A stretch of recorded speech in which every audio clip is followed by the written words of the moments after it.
Hello everyone. I'm trying a new mic today, so please tell me if I'm too loud or if things are too disruptive. I'm looking at the audio files here, and the middle level of my audio never goes above yellow, so it's telling me that it's okay, but we'll have to see. I will also rely on you guys for adapting game audio and stuff like that. I've got a pretty good expectation of where to sit now, but it isn't always perfect, you know? Turn you down a little bit more, Jonathan. Apologies for the delay. As it should come to no surprise, naturally, every time I decide to start something up, there's always technical difficulties. Every single time. All the time. Obnoxious. This time it was my headset not being detected. I had to switch USB ports. I think one of my ports is failing, which sucks. It sucks is what it does. First off, I want to say thank you to Fragilities for the follow. I really appreciate it. And you got to see those alerts there. I finally got those set up. Looks nice. Can't wait to actually have custom alerts. I learned how to do all that too, but it's not really relevant yet, as I cannot animate. So, anyway, enough dawdling, I feel. It's time to go ahead and switch on back over to the game. Alright. So, if the mic ends up being a persistent problem, then I will, I'll make adjustments as necessary. I have another program I can try running, though it'll take some time. But that's neither here nor there. Audio seems, just looking at the data, audio seems fine. Gonna rely on you guys to tell me how right or wrong I am. Anyway, last time we ventured more into Phendrana, gathered more stuff, got stuff going. Stuff and stuff on top of stuff. Got the boost ball, doubled back, grabbed, what did we grab? Space jump boots, and then we got the wave beam. And now, the wave beam was the last item we needed outside of Phendrana to journey further in. So, come join me in this winter wonderland.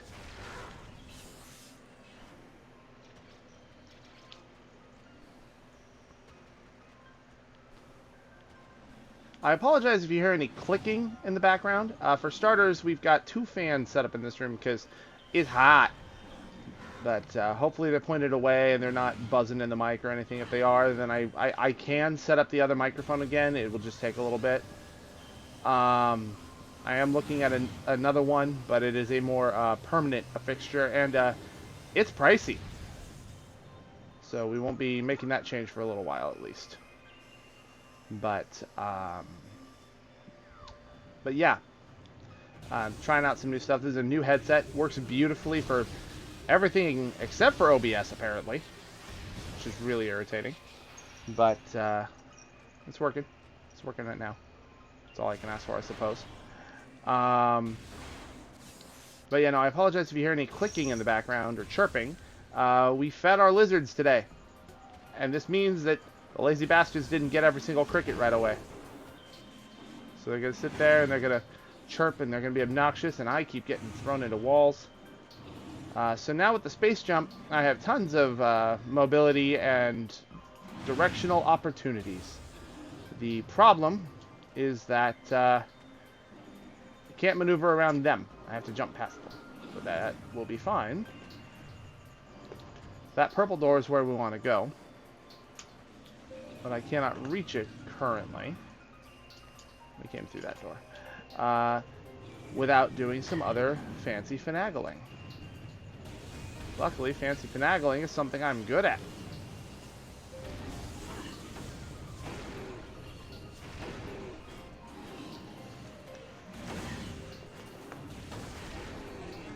There we go. Ah.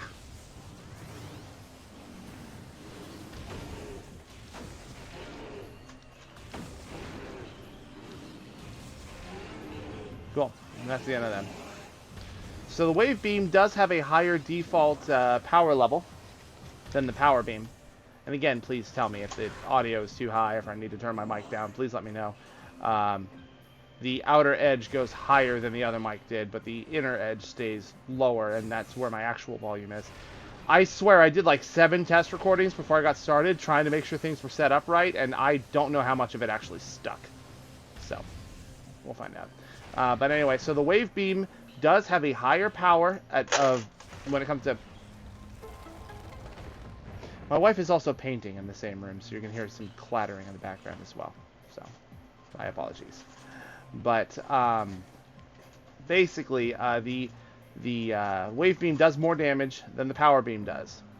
The trade-off is that the fire rate on the power beam on the wave beam is suboptimal.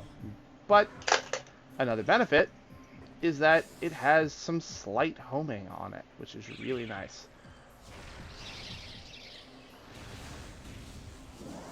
Alley-oop. Nope, can't do anything about that. The ice covering this opening can be melted with extreme heat. Well, there's nothing I can do about that. If only we had some way to actually do extreme heat. Do do do do. Yeah. Conversely, I want to make sure you guys are able to hear the game and not just me. Ugh. Yes, I wanted to say that I wanted to have a stream before I said this. I am being hosted by some lovely folks in a Discord that I joined. So we'll have some cross viewers that way. But I want to go ahead and let you all know I'm going to set up to host his streams as well, or their streams. Don't know their pronouns, but I will be hosting their streams. So I will be online frequently, even if I myself am not online. You'll be able to tell. Twitch will tell you that I'm hosting a stream and that it's not something that's expressly mine. But they're kind enough to signal boost me, so I'm going to be sure to signal boost them. So, let's see, I believe Jack, who also followed me. Shoutouts to Mr. No Hops, Jack0304, and I said it earlier. But also thanks to Fragilities for following me. The other two were before stream started. This one was Fragilities followed after we started. But Jack has agreed to host my streams, and I would like to host his. But in order to do that, I'll set it up after this first stream. I wanted to give everybody the heads up beforehand. But because he's kind enough to signal boost me, I'm going to go ahead and signal boost him. Conversely, I will also set up to host Fresno J. I don't remember the numbers at the end of his thing, but I will be setting up to host for him as well. So there will be... Us small streamers have to stick together. Hello, Loki. Please don't step on my phone.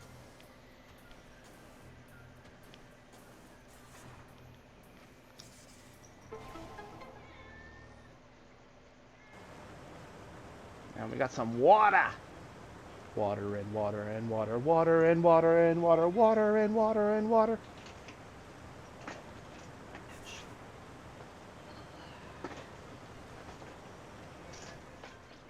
Uh-oh. It's the timer.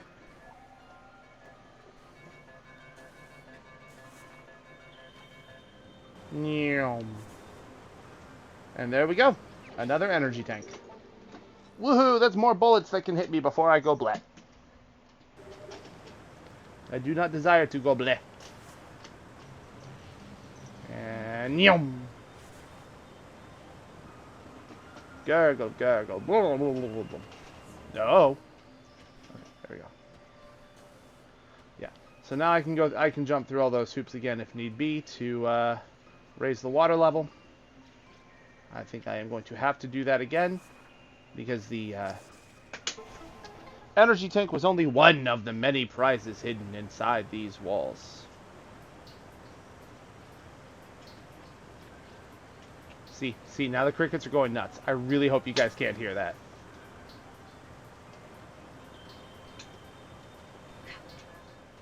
Alley-oop. Alley-oop. And up. And up. I got stuck. Beep, beep, beep, beep, beep, beep, beep, beep, beep, beep, beep, beep, beep, beep, beep, beep. Alright, this is where we want to go, but the door has no power. A nearby power conduit must be energized to open it.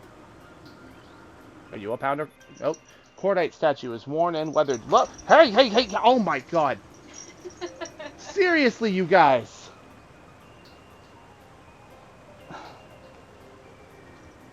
My cats have decided to turn their brains off today.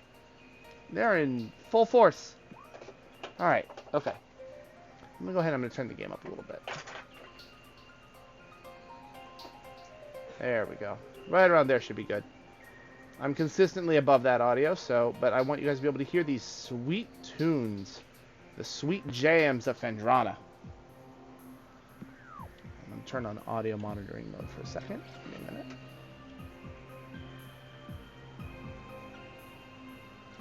Alright.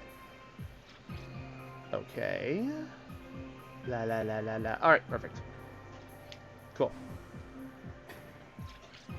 Alright, I'm not picking them up in the audio monitoring mode, so I don't think that the mic is picking them up. Who knows, though? OBS might be weird.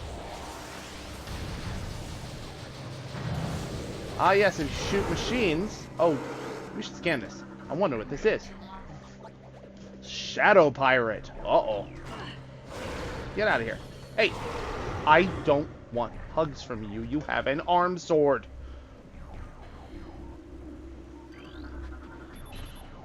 Circuit breakers for lab sub-processing. In retrospect, this area gets a little loud. Turn it down a smidge. There we go. Clap, clap, clap, clap, clap, clap. Yeah. If you shoot electronic enemies or devices with the wave beam, you can short-circuit them or overload them. It is hilarious. These guys are normally a prime target for that. But... beep, beep, beep, beep. Beep, beep, beep, beep. Everything fucking sucks. Oh, great. They have cover. And for the first time since friggin' Orpheon, behold! Space pirates! They're only in every frickin' game. It only took forever. So I have a trick when it comes to dealing with these guys. Oh yeah, I should probably scan them, because these ones are at full health, so they count separately. Sentient aggressor species, well trained in weapon and melee combat. You can tell because they have arm swords. So with a charge shot from the wave beam, you can stun them. And what I like to do is I stun them, and while they're stunned, pop them with a missile. It's usually enough to take out the small fry. When they get better armor, we run into other problems.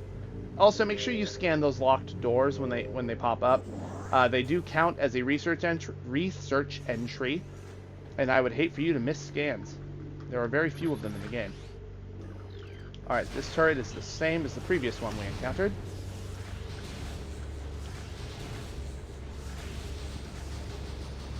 Yeah, see? You short it out, and it spazzes, and then it explodes. Let's see. I seem to remember there was an item hidden away in this room. I'm sure I'll find it eventually.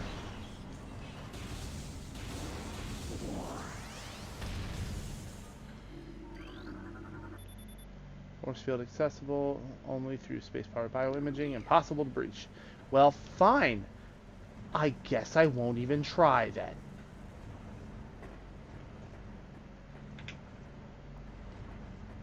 Something around here has something funky going on with it. Unless I have this room mixed up with a different room. I mean, I might. Alright, let's do this room. Hey, look at that. Map station. We all love map stations. They tell us where to find things.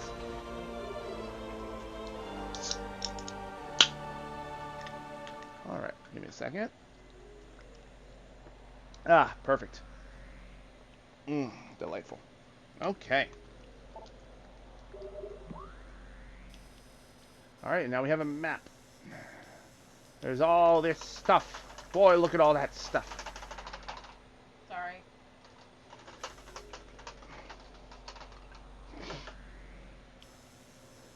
I'm very sorry for the clickety-clackety. But it's We're a community stream here. We all we all hang out together. Oh yeah, I should have pointed it out. You know, so we've got Are you making fun of me? absolutely not. We've got tons of stuff over here, all these big rooms and over here, and behold, the definitely not boss room. It's definitely not that. It's the community cafeteria. That's what it is. Who do we have joining us today? Wonderful. Squid, I see you in the viewer box. How does everything sound besides the clickety clackety of the crickets in the background?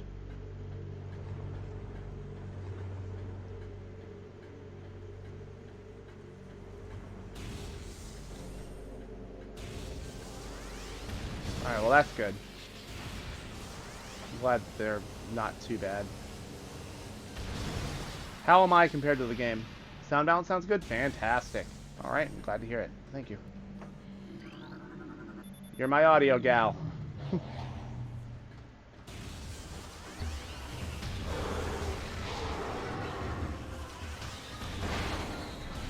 Although in reality, if you were my audio gal, everything might work better. There we go.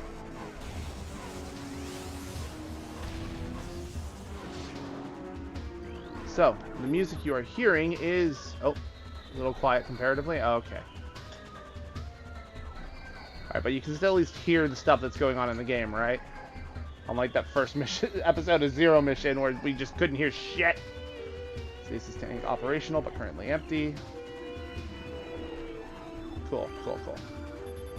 Increase acidity. You know what? Let's kill the space pirates, and then we'll scan the room. Let's turn on the elevator.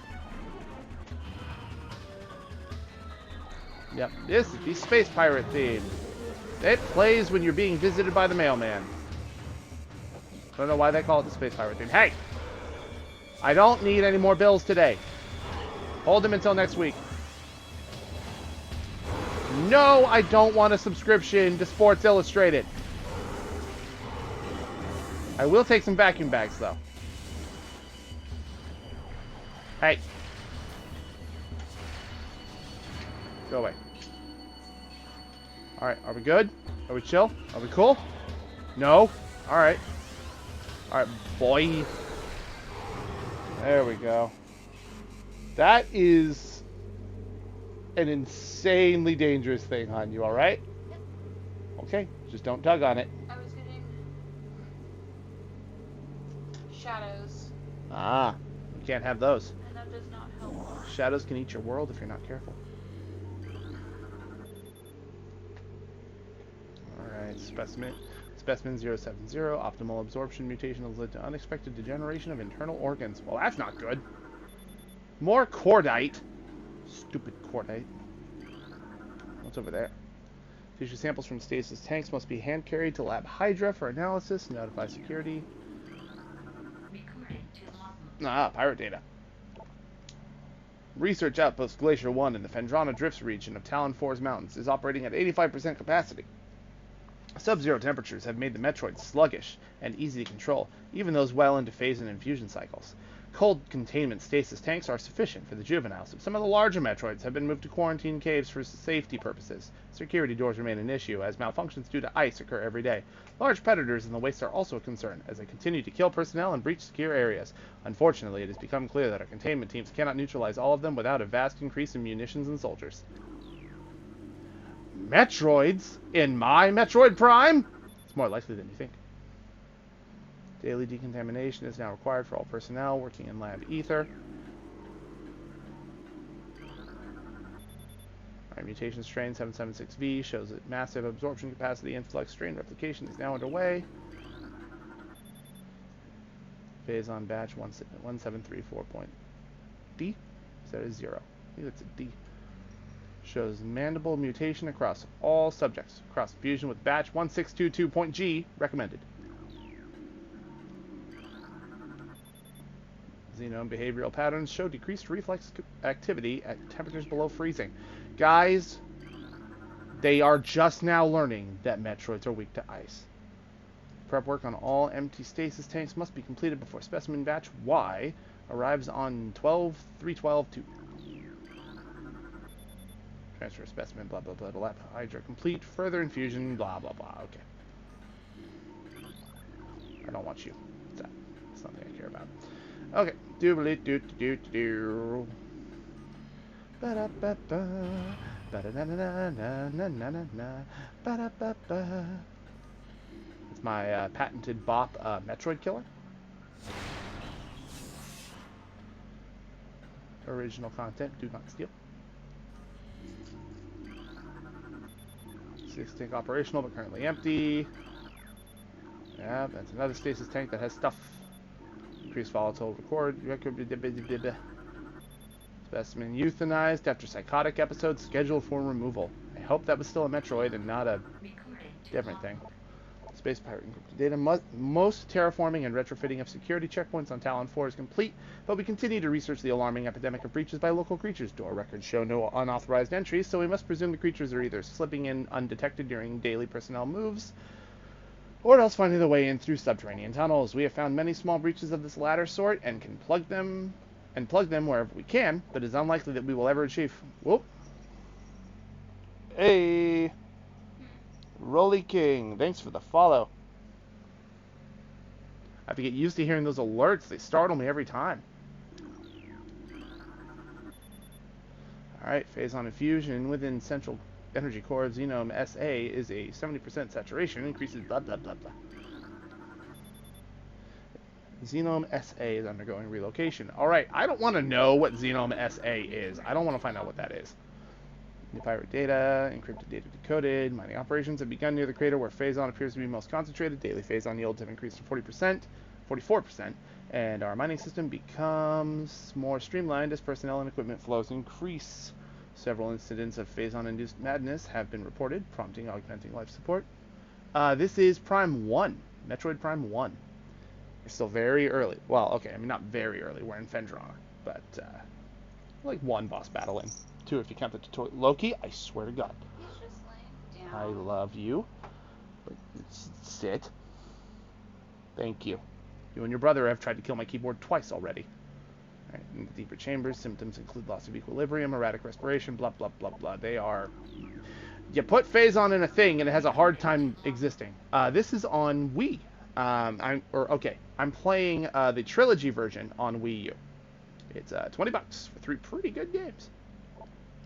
Space pirate encrypted data decoded. We have codified the new energy source as phazon, a V-index mutagen, of which we have very little reliable data. Indications point to a meteor of unknown origin expelling phazon into the environment. This material appears to possess the power to mutate organic life forms sufficiently to withstand its poison.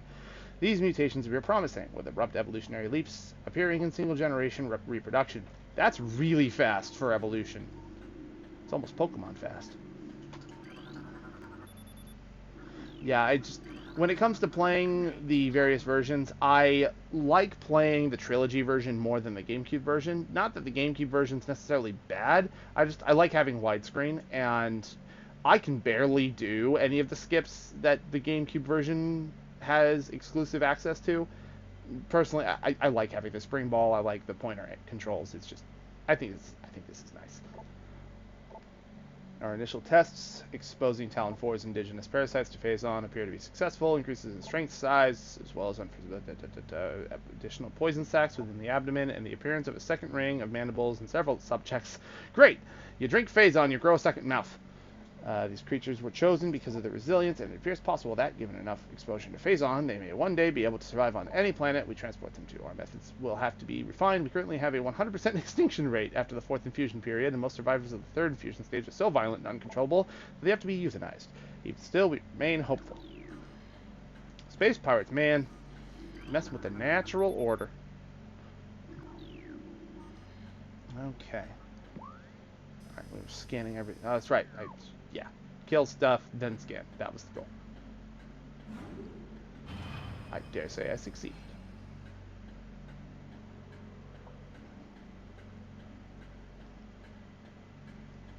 Do do do do do do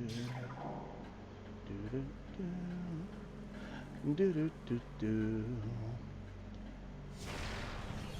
I love that I missed both of them with that. In an attempt to hit both of them, I missed. And well, yeah, it sucked. It sucked. That's the point. Oh, excuse me. Oh, turret. I watch it telling me to breathe. Oh, heck yeah, Rolly. It's the whole point it's the whole reason I'm actually doing this. A lot of people just, I know most people have played like usually 1 or 2 Metroid games, but I wanted to give everybody a chance to go on a journey through all of them before Dread comes out. But Dread is absolutely going to be something I stream. I'm really excited about that one. Oh! Hello! Lower node of astronomical holographic projector. Currently deactivated. Yes, I can see the lower nodes from here.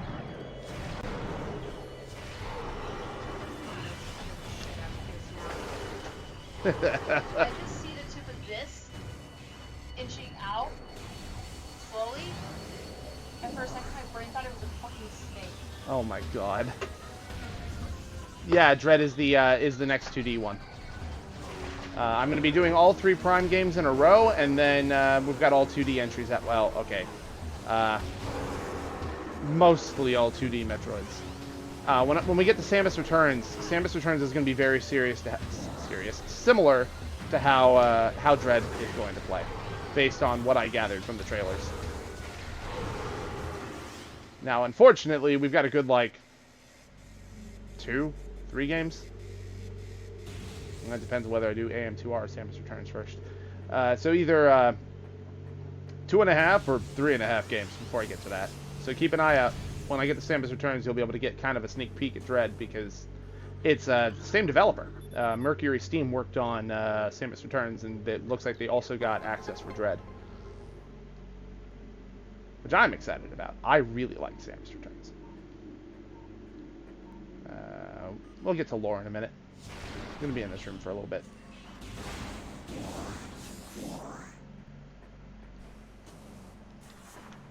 And we go. And we're rolling. I'm hearing my buttons click in the feedback in my headset.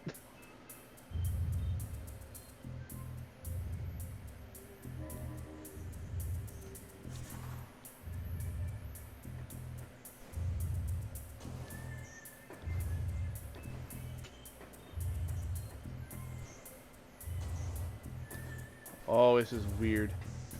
I've never actually played any of these games with headphones on, and I am hearing a whole new level to these tunes that I didn't hear before. Have I scanned a bomb slot? I don't think I've scanned a bomb slot. Alright, well, I can't scan those ones now. They don't work. Alright, I did scan a spinner, though, so that's good.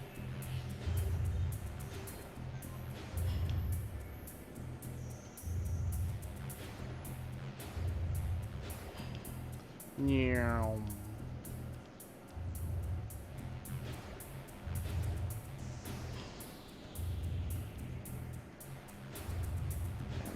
And we're rolling, and we're rolling.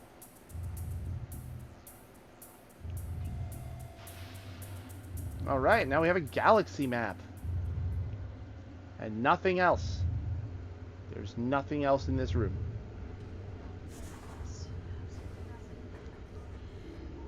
All right, and then scan this. All right, pirate data. Scans the spiral sector detected a massive energy spike emanating from a Wanderer-class planet identified as Talon 4. Scout reconnaissance was immediately dispatched to the center of the spike. The landmass at heading mark numbers, returning with planetary samples and atmospheric imaging. Analysis shows the energy source to be an unstable radioactive material of enormous potential. We are unable to form an accurate risk assessment at this time, but we are unlikely to find an energy source this powerful again. Analysis will continue, but currently, Talon 4 appears to be a viable secondary headquarters. It won't be that viable when I'm done with it.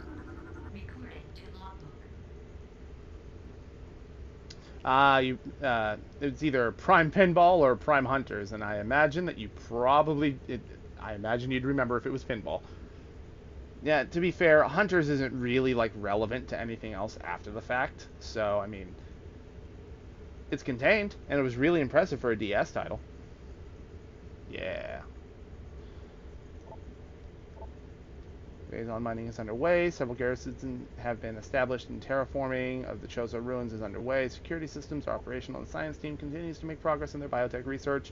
Phendrana drifts have proven to be an optimal location for research headquarters, and soon it will be joined by a fully operational combat base and starport. If Command's predictions are half true, we shall rise to dominance in this sector within a decacycle. Truly, these are glorious times. And then I got here. Twin Tabula. What's that? Planet Billium. Planet Dorming the Second. Dorming 2. New research entry. Why is this planet important? Oh, it's planet Zebes. I've been there. There's a crater there because of me. Planet's crust is primarily earthic ore, making it ideal for subterranean construction. At Class 19, planet Zebes is inhospitable to most bioforms. The world was considered unremarkable until it became a base for space pirate forces. They didn't... This is prime... This is a prime example. Prime. Of altering history. How dare they? How are they supposed to teach the other space pirates to be terrified of me if they don't tell them that I'm the reason that base doesn't exist anymore? Talon 4. We're on that one. What remains of the biosphere slowly fading due to exposure to phase-on radiation. At current rate of decay, Talon 4 will be a barren Class 13 wasteland in approximately 25 years. Well, I guess we better stop that, and we better stop it fast. This is a lovely planet. I mean, you know, aside from all the predators. Stone toads betraying me. Make me think that they're my friend, and they eat me. Anyway. But yeah, no. I hope that they re-release Hunters at some point, because I didn't get a chance to play it, and with Nintendo Wi-Fi connection being shut off, hey, super missiles. And we're not going to go that way. We're going to go this way. With the Nintendo Wi-Fi connection shut down, and multiplayer being like the big reason why most people would play it, it's a shame that you're basically buying I mean, oh no, you're buying just a solo story adventure, but I mean, the problem is that Hunter's control scheme, from what I understand, I didn't get a chance to play it, is kind of a nightmare. And on top of that, the single-player story wasn't great. It was passable, but it was just that. It was a C grade. Perfectly fine, and that's it. Anyway, super missiles. So, unlike Zero Mission, super missiles can only be fired with the power beam, and they are not a separate resource. They consume my normal,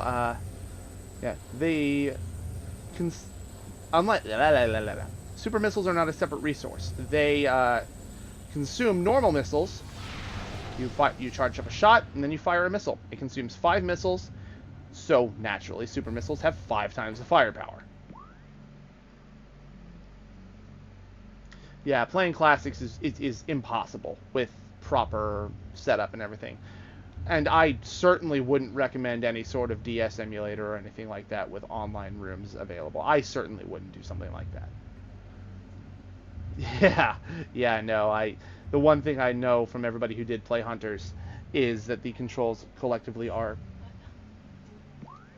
One second. 1 second.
All right. I think I know what the next custom piece of art I'm going to commission is. I'm going to use it purely for an alternate theme. Anywho, yeah, as Angel said, kids. Luckily, it's almost their bedtime. Anyway, yeah, no, from what I gather, the Hunter's controls were atrocious. And Federation Force, for all of its flaws, are, I appreciate it, Rolly, thank you. Um, no, for Federation Force, for all of its flaws, had a significantly better control scheme. It it basically played like the original GameCube titles, and that can only be a plus. The GameCube controls were great. All right, we're we're in a good old-fashioned Western gunfight here, except I have missiles. Remember that time that a cowboy pulled out a pistol and shot a rocket at his opposition? Man, Wild West was crazy.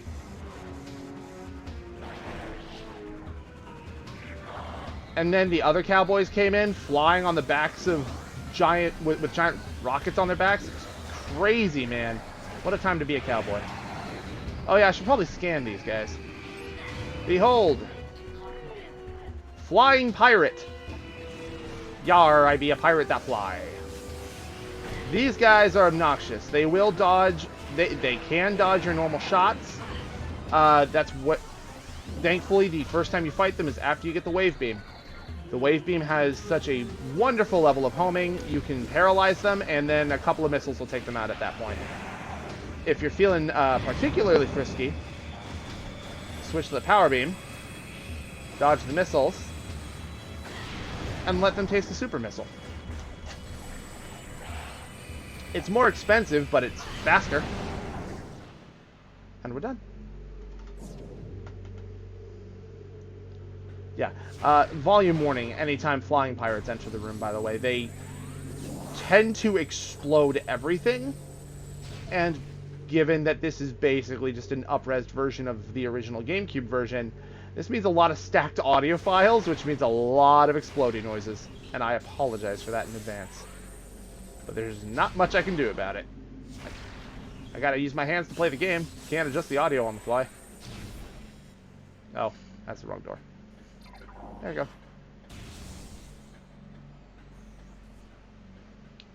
Scan the boop boo. I said we... Where's the... There it is.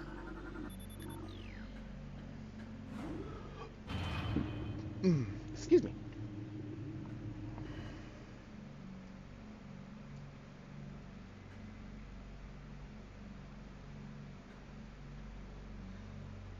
Yeah, no, yeah. The game, like, I love the Wii because the Wii brought me a lot of games that I genuinely love and adore. But I'm gonna be honest. I'm a Nintendo fanboy through and through. I've loved every console I bought from Nintendo, and this includes my Wii U.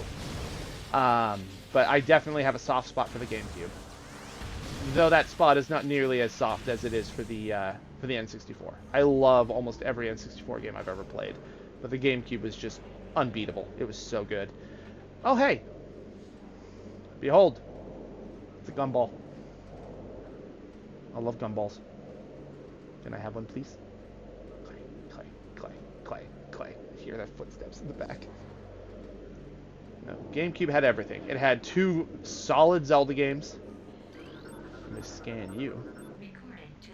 A new creatures entry. Morphology. Metroid.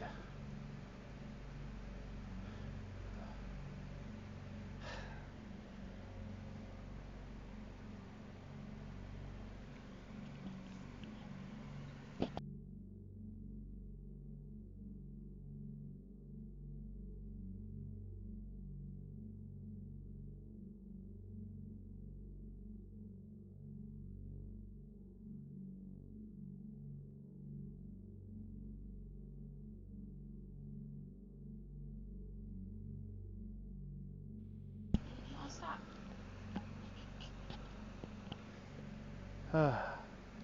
Okay. Alright, and now actual baby. Must be psychic. Alright, yeah. So, morphology, Metroid, energy-based parasitic predator, the dominant species of planet SR388. Metroids can suck the life force out of living things. A Metroid will latch onto its prey and drain energy, growing larger as it does. The only way to shake an attached Metroid is to enter Morph Ball mode and lay a bomb.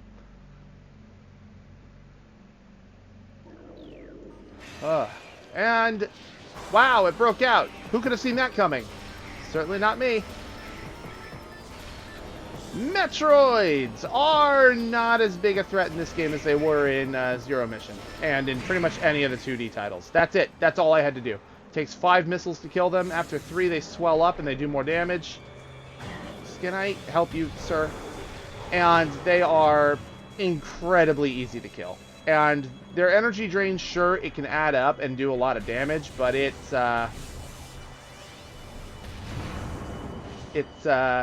something special. Sucks. Oh, hey, 50% of logbook downloaded.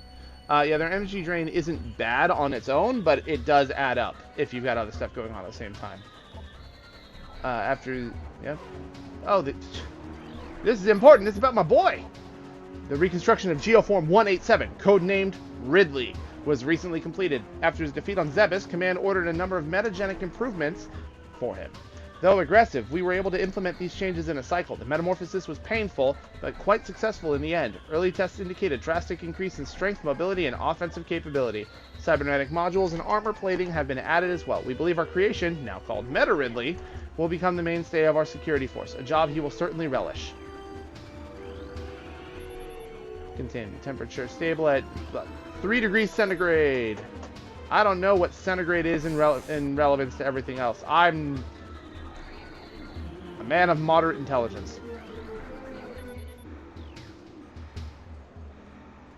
I'm not muted. The mute that you see is computer. It's fine. No. All of you can hear me, right? Wife is concerned that nobody can hear me. Yeah, it said it said centigrade. I don't know if that means Celsius. I don't know where that is, or if that's just a magical Metroid number. Centigrade sounds vaguely realistic enough. But like with yeah, it doesn't make sense that it would be Celsius, because isn't 0 degrees Celsius freezing? And they need to be frozen. Although if it's just above freezing, it would make them more sluggish. Never mind, that does make sense. Go away. Yeah, 3 is just before freezing. So yeah, then it makes perfect sense for them to be kept at Celsius. At 3 Celsius. Pirate data. Confidence is high regarding Phazon applications. We know enough about Phazon now that it can do cool shit. Project Helix. We're going to start mixing with pirates and shit. It's going to be great and swell and have no problems in the long run.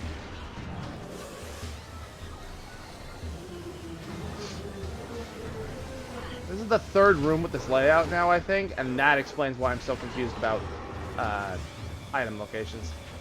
There's going to be a running problem in it. Huh? You're about to get a cat across your screen. No, oh. Ah! How could you do this to me? Alright. Yeah, so there you go. They latch onto you, and really, they're really easy to remove. They're barely a threat in this game, which is a shame, I feel. If only there was some other way to make them more deadly. Oh, okay, I don't think it's 5. It takes a little bit more than that. Pirate communique analyzed. Main research facility located. Guys, my map's about to tell me where the main research facility is. This is incredible. I'll finally be able to find out where I'm supposed to go. I never would have found that without that hint. That's so helpful. Thank you, hint system. You have solved my navigation problems. Empty stasis tank. Anyway, energy tank. Woo, look at all these energy tanks. I can't even hold all these energy tanks. Oh, there's this guy. Pirate data.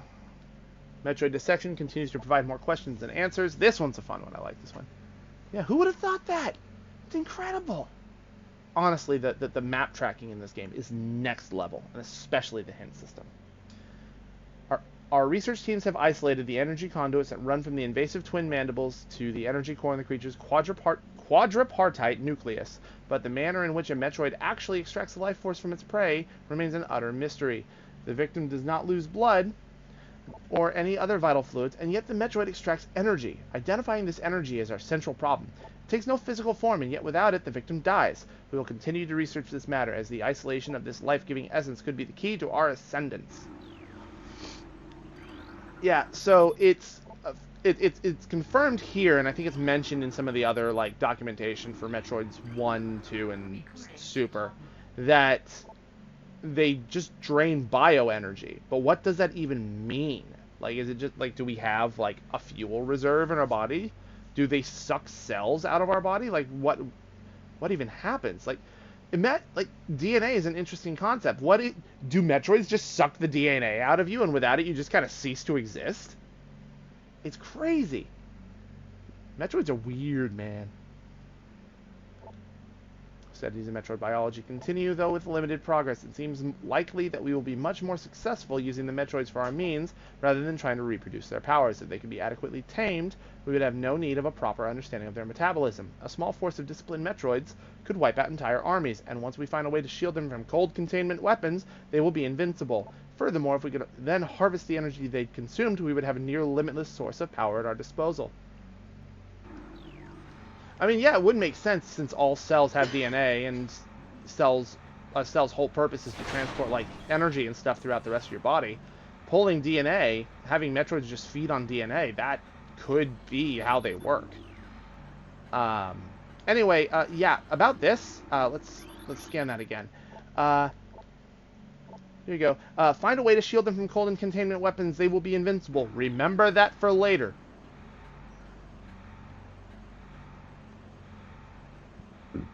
Oh, that was gross. Sorry. Oh, hello, Beetle. Oh, I haven't scanned one of you. Oh, you bastard. Come here. Ice Beetle. It is Beetle, but ice.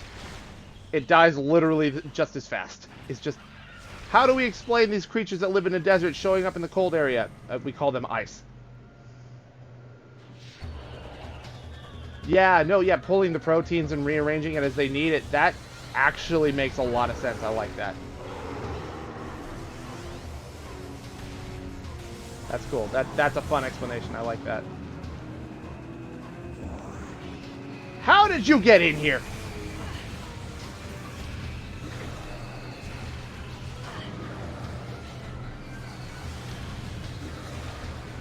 Alright. Ah! Give me a second. Alright. Un memento, folks.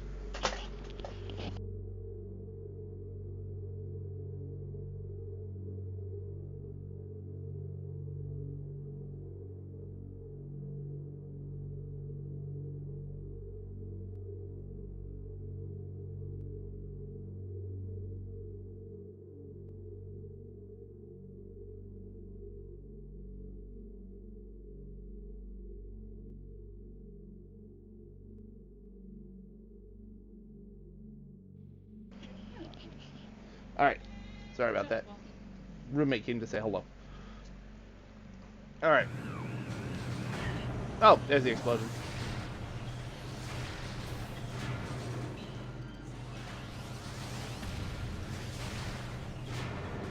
There we go. Yeah, it's also worth mentioning that machines that can be short-circuited with the wave beam, conversely, they typically don't get stunned when you hit them with a charge shot. So you usually have to overload them or just kill them quickly. So it's the turrets are bastards. That's the point I'm trying to make. The turrets are bastards. All right, I don't like going backwards, but we're going backwards. Central tank auxiliary connection terminated. Ah, sweet. The space pirates were designing sunglasses. Now I can look cool on the outside of my helmet too.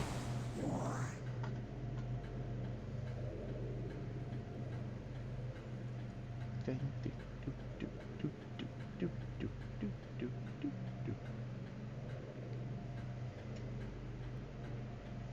there another panel on this floor, or is it the next one up? I think it's the next one up.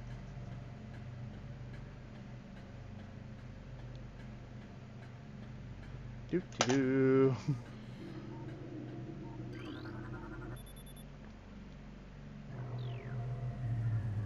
Alright, and now that shield's down.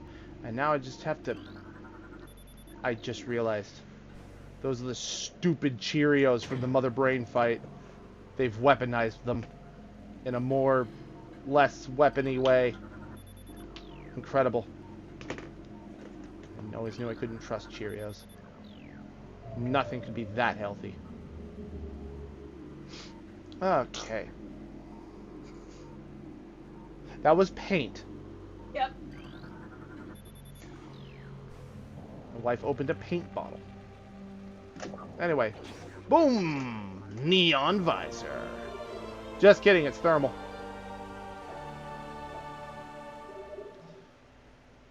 Well, this is our first visor besides the scan visor that we are getting in this game.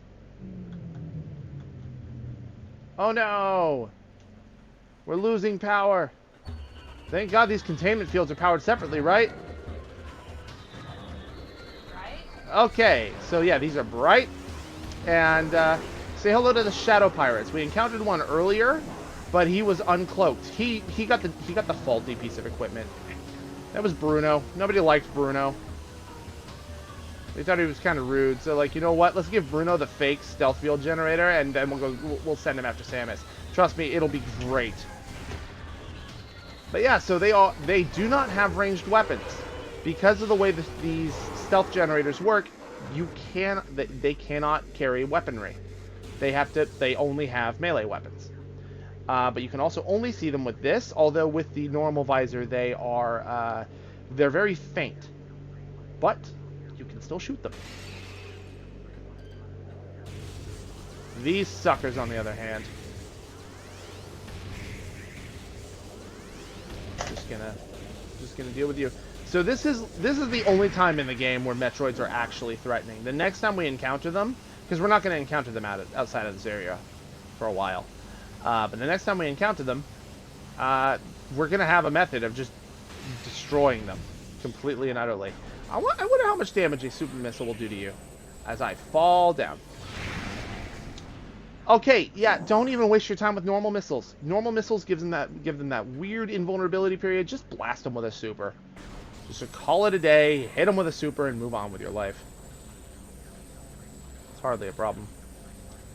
I just realized I skipped a very important step coming up here, but that's fine. And they're gone. Oh yeah, it's all... yes, there is, and I highly suggest that you watch a speedrun of this game. They are magical.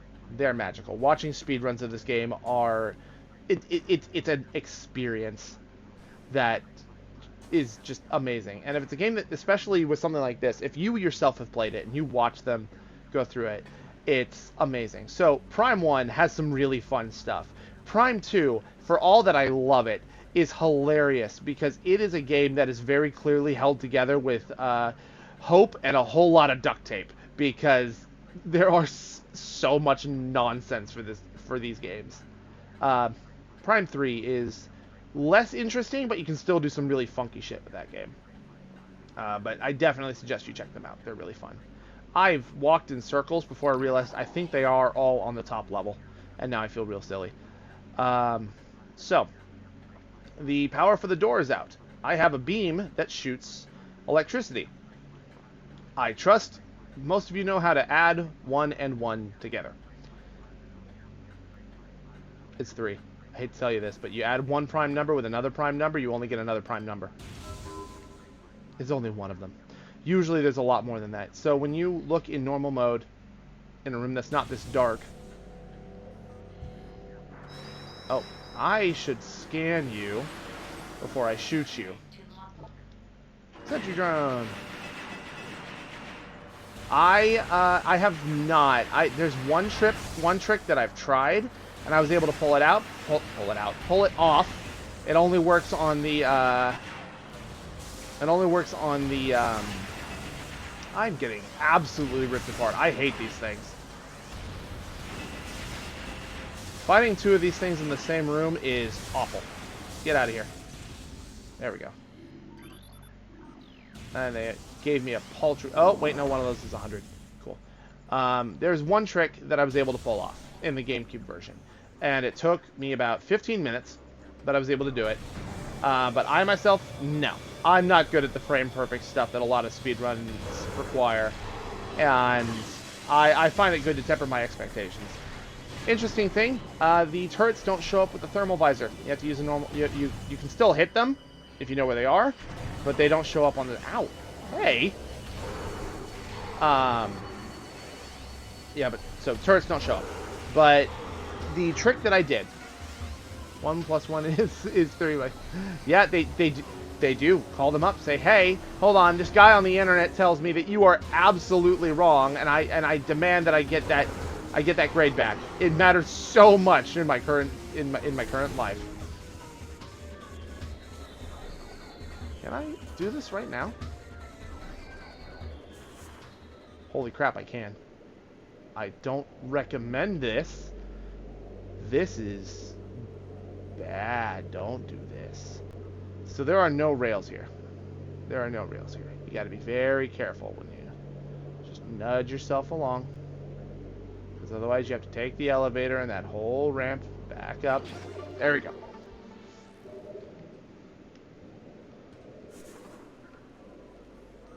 Now, I suppose your teacher could argue that I did say you add a prime number to a prime number and you only get a prime number. And they could argue, well, 1 is a prime number, and so is 2.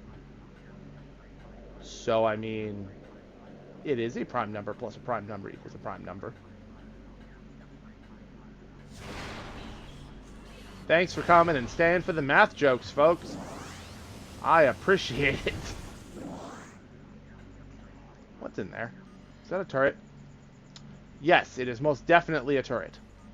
I can tell from its silhouette. We're just gonna go I'm just gonna... We're gonna skip this problem before it becomes a problem. There. Easy. Oh, and these little glow sticks show up too. It's neat. Alright, fine. There you go. Out of the way. Did I ever scan one of these? I did, okay.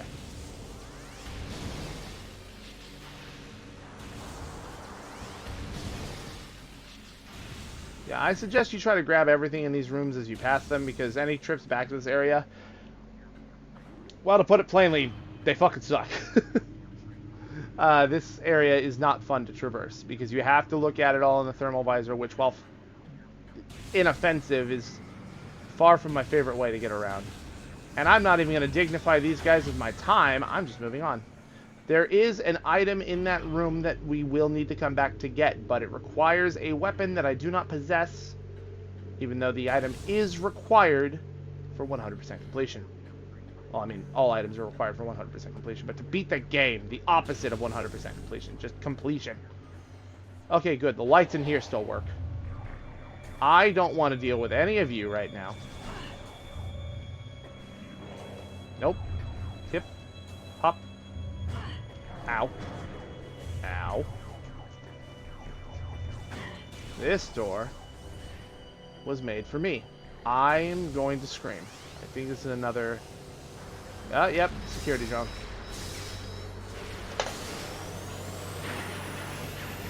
Yeah. The trick to beating these things is to hit them with the charge shots. Because it shorts them out, and then they can't do anything about it.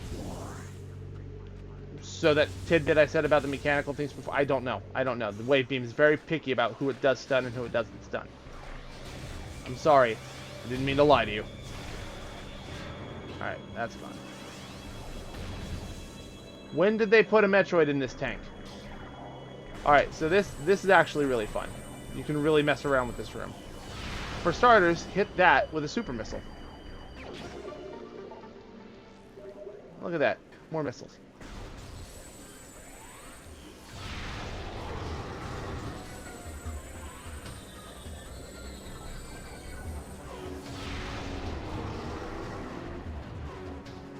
you can kill them before they become a problem. Though I am running low on missiles. Hello? Oh, hello.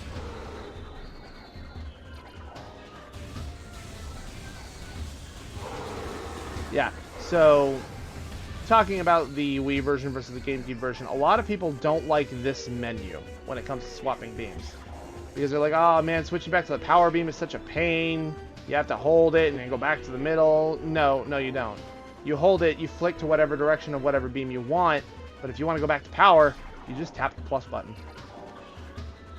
Yeah, sure, it can disrupt the flow a little bit, but I'm just glad they managed to find a way to make it work. Have another one.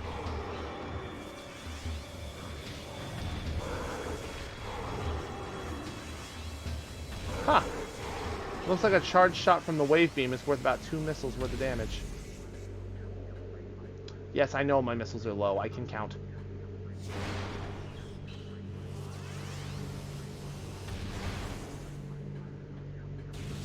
Open.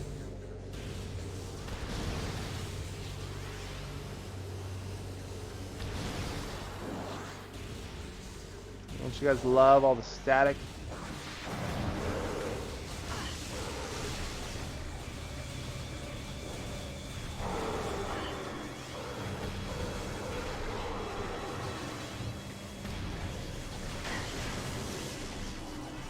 Alright.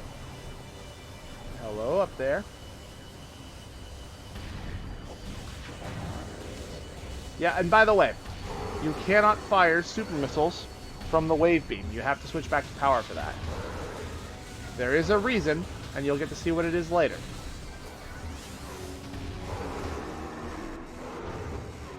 Dead.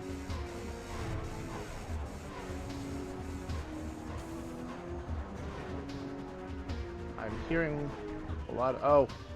Well, bye. You guys have fun. And just like that, we're out of there. Done with the research facility. Hopping our way back across out here. Yum. Some delicious missiles. Spend one immediately. And look at that, a safe station. Ah.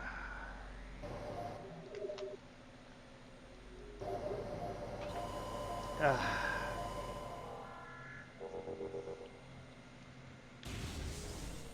Alright. So with that, the research station's pretty much completely cleaned out. All we have to do now is go to this very large conference room. I'm sorry, I called it a cafeteria earlier. I'm hungry. I'm gonna have a snack. Delicious, delicious snack. Ah, good. They give you missiles here. Yeah, so... just like how missiles destroy anything with brimstone and anything labeled, I believe it's sandstone, for morph ball bombs, anything that has cordite in its description is destroyed by super missiles.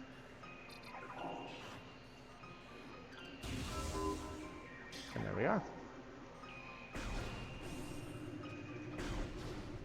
Mr. Bombu, can you not? Thank you for your consideration. Alright, look. Those were so well clustered together, you could have just given it to me. Well, I'm not going into this with full missiles, but I'm at least going in here with full energy, and that's what matters. There you go, Zoomy. Alright, I'm going to give you guys a visual warning for this. There's going to be a lot of orange on screen periodically. Just, if you're photosensitive, I ask that you avert your eyes a little bit.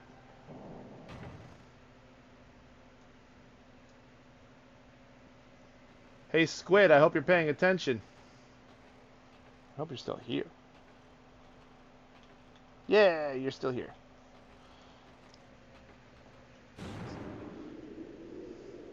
Because we're about to say hi to an old friend, Squid.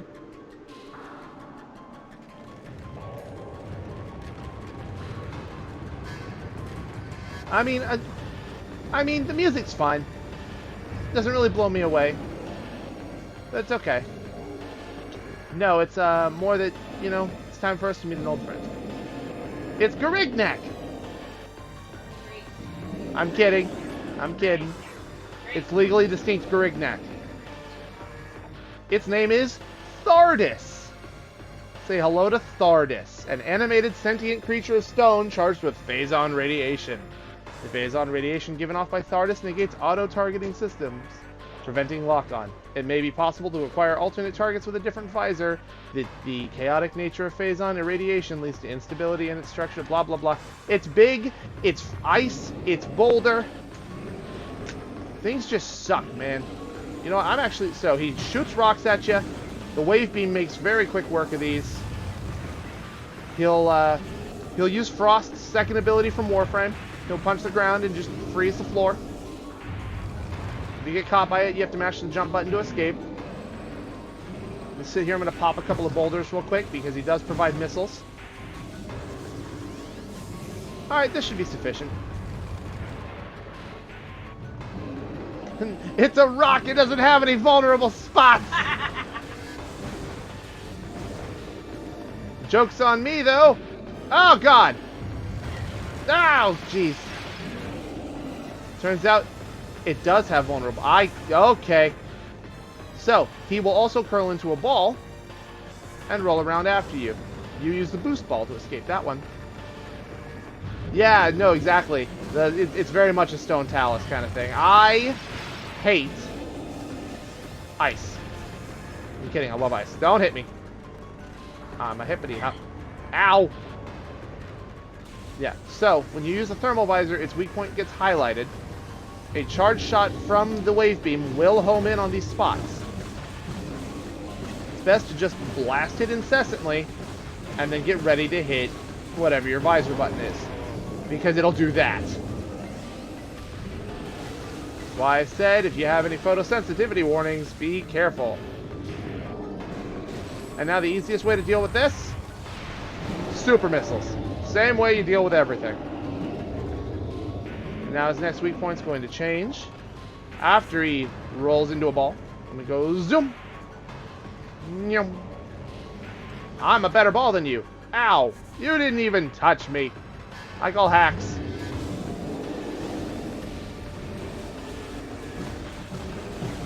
Ah. Jesus. Yeah, that's the other thing those do. If you pop them, they disrupt your visor. So make sure you're in combat when you're blasting those. Oh! I busted the shell off of him, but he kept rolling anyway. That's neat. Didn't know that happened.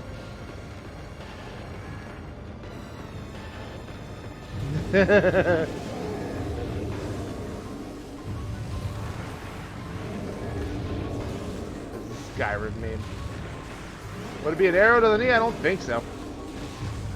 I'm a little out of date on my Skyrim memes. Oh, I said something about super missiles, didn't I? I should probably use those. Ow. I'll just get hit by a bunch of rocks. Blasted in the knee. Yeah. I mean, good news is he's not really connected, so I guess no joint pain? That's helpful. Alright. This one's in the elbow, though. Ow. I need to stop thinking I can, like, outmaneuver him on that and just get ready the moment I see him start. Yeah. This is the first boss fight we've had since we got the space jump boots. Besides the Sheegoth, I suppose. That's the wrong button. Oh, well, that's fine. It serves its purpose. The space jump is very helpful at avoiding the ice waves. If you can't sidestep them fast enough, going high enough that they don't hit you is a perfectly serviceable option. I'm healing by... Okay, so when you break his shell off and when you destroy the rocks that he throws, they can drop energy pickups. They can drop all sorts of it. Alright. Sir, I have wasted 2 super missiles on you. You're not getting any more. Ow. So the big bar is my current energy tank that I am on. When it dips below 0, I move on to the next energy tank. But the energy pickups themselves come from these boulders that he hurls. That's what the little orbs are. Those are missile pickups, which is nice. So this is a fight that I actually think you should do without the auto lock-on the Wii version, because it'll actually help you snipe the other boulders out of the air, if you need to. And now the fight has gone on long enough that he is supercharging himself, and our visibility is about to get real bad. Also, lightning bolts. Watch out for lightning bolts.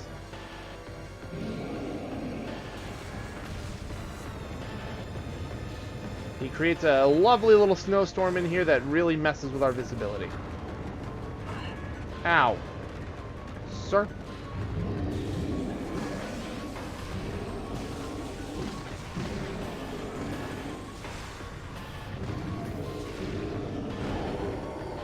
There we go. Ah! Yeah, this fight takes a little bit, but it's really not that bad. I actually kind of like it. They could have done some really dumb nonsense with this fight for it being an ice boss. And as somebody who wasn't the biggest fan of the Sheegoth fight, this is better.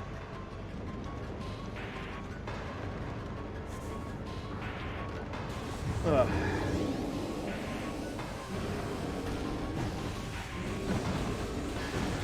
Take those off your hands.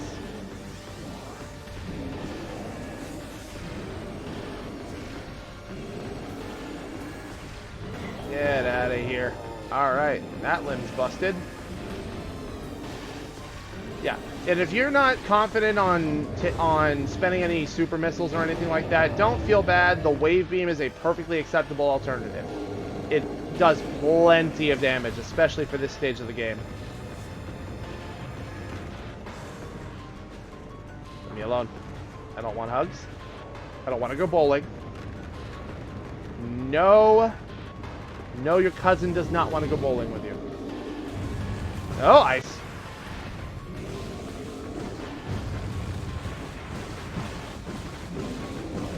You know, if you look at it, and if we were, you know, maybe hemispheres instead of full spheres, this could be a Beyblade arena. Ah! Alright, I deserve that. Nyum. Nyum. You probably get away with only like 3 boosts during that. You don't need to do anything too crazy. I'm just over dramatic.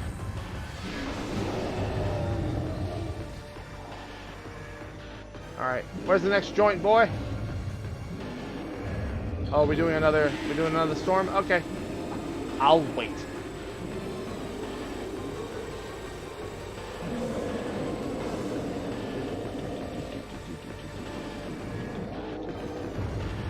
Whoa, hey. You hold on. You don't get to just do that. You gotta curl into a ball. You gotta lead up to that. You don't just go whole hog on that.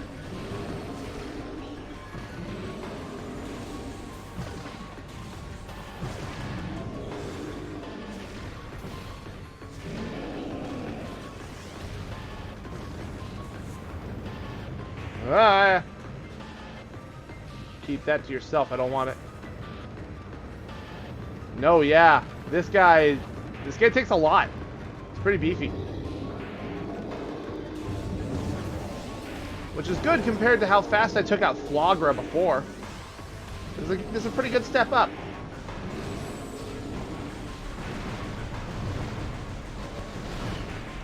Ow. And jump. And if you want to, Rolly, go back and look at the first well, not the first, I guess technically the second Metroid Prime VOD. I don't know. And check out the boss of the ruins. It was pretty involved, but not exceptionally difficult.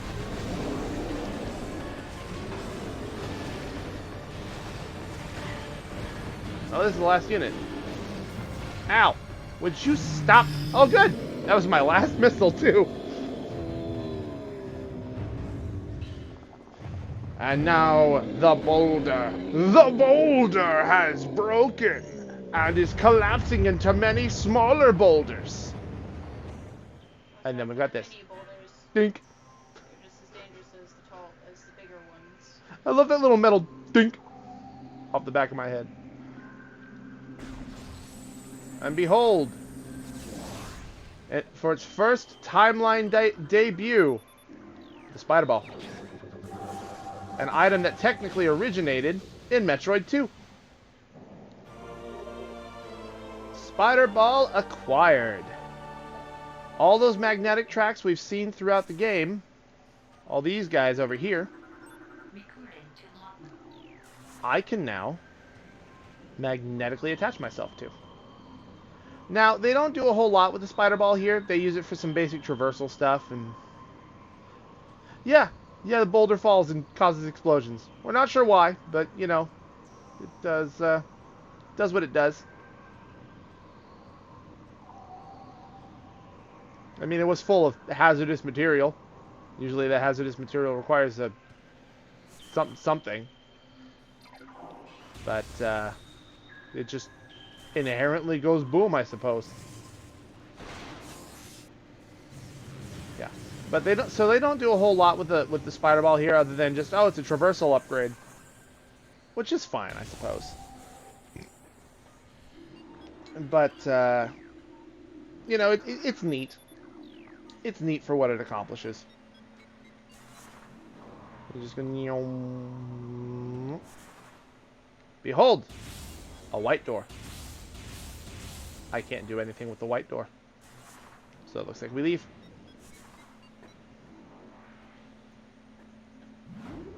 And how we go? Yeah, it's just a flex, really. It's just, look, guys, we remembered Metroid 2 exists. And the thing is, like, this is Retro's like, guys, please, trust us with more Metroid games. Look, we played all of them. Look, here's an item from Metroid 2. Nobody played Metroid 2. It's me. I played Metroid 2. But, yeah, no. Just the fact that Retro remembered that it existed makes me happy. God, I remember one time I came down here, I didn't have missiles, so I couldn't access the safe station because I got unlucky with the drops from the boss. They didn't give me any missiles originally. I was so upset. And to make things worse, like, okay, during my original playthrough, I made it down here. I didn't have I didn't have any missiles to open that door, and then I got killed in one of these next couple of rooms. I had to redo everything. I was so upset. Flame jets, oh no, they cause damage. Ah! Don't burn my suit. Oh yeah, welcome back to Banger Town.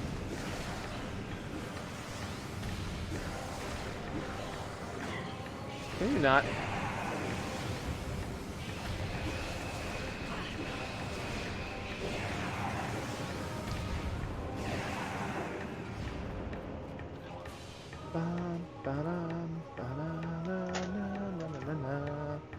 Alright. This is a fun looking room. We got some Triclopses down here, got some lava. Let's see what happens when I scan the thing. It's functional, but not currently receiving power. Wow, what can we do about that? And somebody goes driving by with an exceptionally tiny penis. It's 9:20 at night, dude. Who are you trying to impress? Alright. Lava pump initiated. Well, the answer is obviously the Flame Boy. The vacuum of space is like the most non-lethal thing in the world. I mean, honestly, what could possibly just... What does a vacuum of space got? Get off. Like, off of me. What's a vacuum of space got that I don't got? Heat. Wait, no. Other way around. Lack of heat.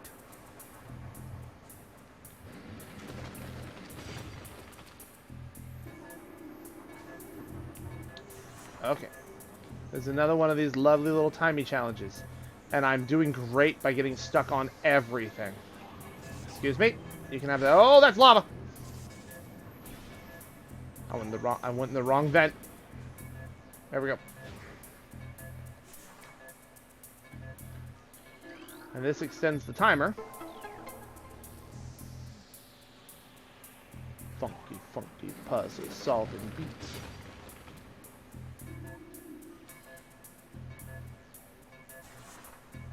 There we go. No, I don't want you. I don't want you. I don't want you. You can have that. It's a gift from me to you. And that's why I like the spring ball. You don't have to lay a bomb. You can just go boop. And this is something they added in Prime 3. I mean, it was in other games before this, but in Prime 3, they gave you the benefit of, rather than having to do everything via just normal bomb jump, you can just flick the Wii remote and go boing. And that's jarring for the camera. I'm not going to get you guys sick. Alright, there's another pathway up there, but I don't think I have access to it yet. Maybe I do. Let's find out. The answer appears to be yes.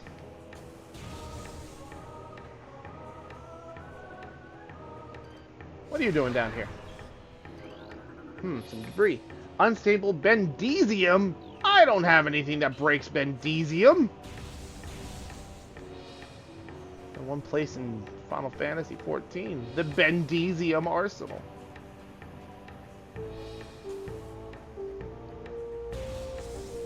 And for those of you who have actually seen what the bendesium arsenal looks like, I'm sorry. Puddle Spore! It exists in like 3 rooms! And now it takes a nap. Ow! Ow!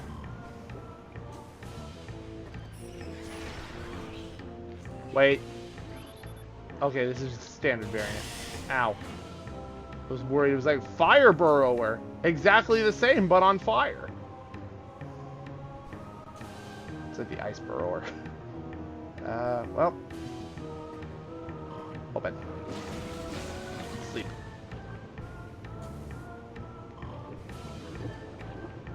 Open. Sleep. Okay. And now that I'm over here, I can take that out. Goodbye, sir. Sleep well in the afterlife.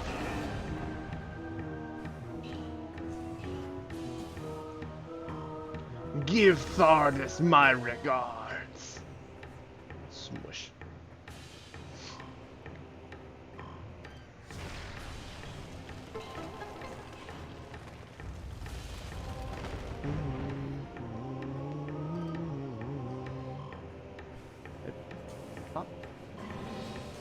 Oh, this is terrible. Oh, this is bad. Oh, this is awful.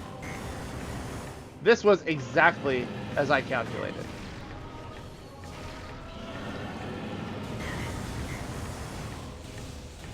Please. Thank you.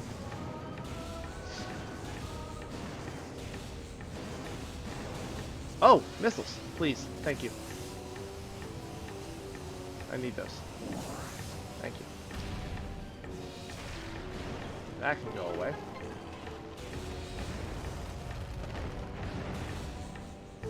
How's the audio and everything sound? Everything still sound good?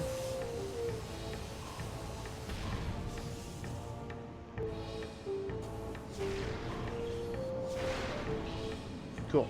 Perfect. Can I finally have a stream where the audio's good the whole way through?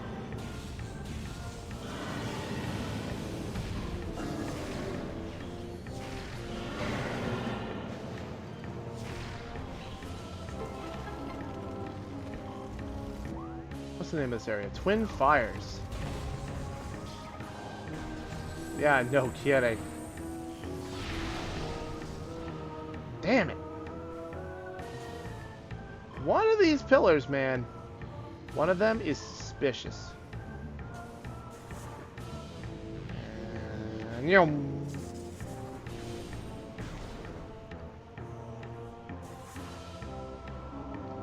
Alright.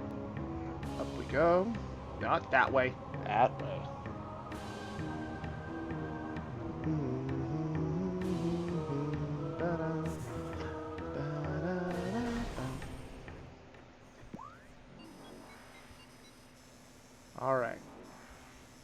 can actually carry on through here. Though I suppose I should find out what is on the other side of this. Talon Overworld West. We'll go that way in a second. We'll go that way right now.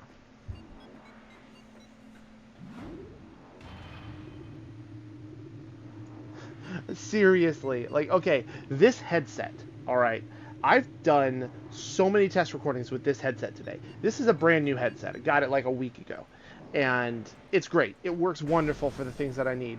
In Discord, perfect, flawless. Had to turn it down a little bit because it was too good, alright? Fucking crazy. Earlier today, alright, you know, it's a little quieter than my mic. I'll have to adjust with that. Hey, I have an external program. Oh, there's a bit of an audio delay in it. I mean, I guess I could do that if I need to. And then I literally 10 minutes before I'm starting the stream. Hey, look, missile expansion. 10 minutes before I start the stream, I'm setting everything up, and it decides, you know what? I'm just going to go on the fritz right now. I've been working fine up until now, but I'm going to go on the fritz right now. And static. Random noises and static. And restart my computer, nothing. Swap ports, eventually I get it to work. And now it's picking up audio just as good as the old one did, and I didn't even have to overcharge the fucking audio thing for it. I don't understand. This is all the same day.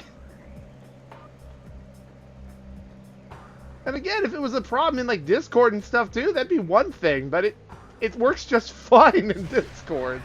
It's here where it decides to be an asshole. I'll take that. There we go. That's a mysterious thing I can't interact with. Can't go to the other side of this room yet. Hi, Bloodflower. I hate you. Can you die? Thanks, buddy. Did I ever scan these? No, I didn't. Sap sacks. They explode. Tangleweeds. They tangle. Alright, now we're back here. This is a lovely little shortcut back to the midpoint in Magmore. I'm trying to think. My next direction is to go back to the Chozo ruins. Though there is some stuff in Magmore I can go back and do, I think we're going to put that off for now. We're going to go back to the Chozo ruins. So I have the boost ball. And now I have the spider ball. I mean, honestly, like, I'm kind of a celebrity in the Chozo ruins.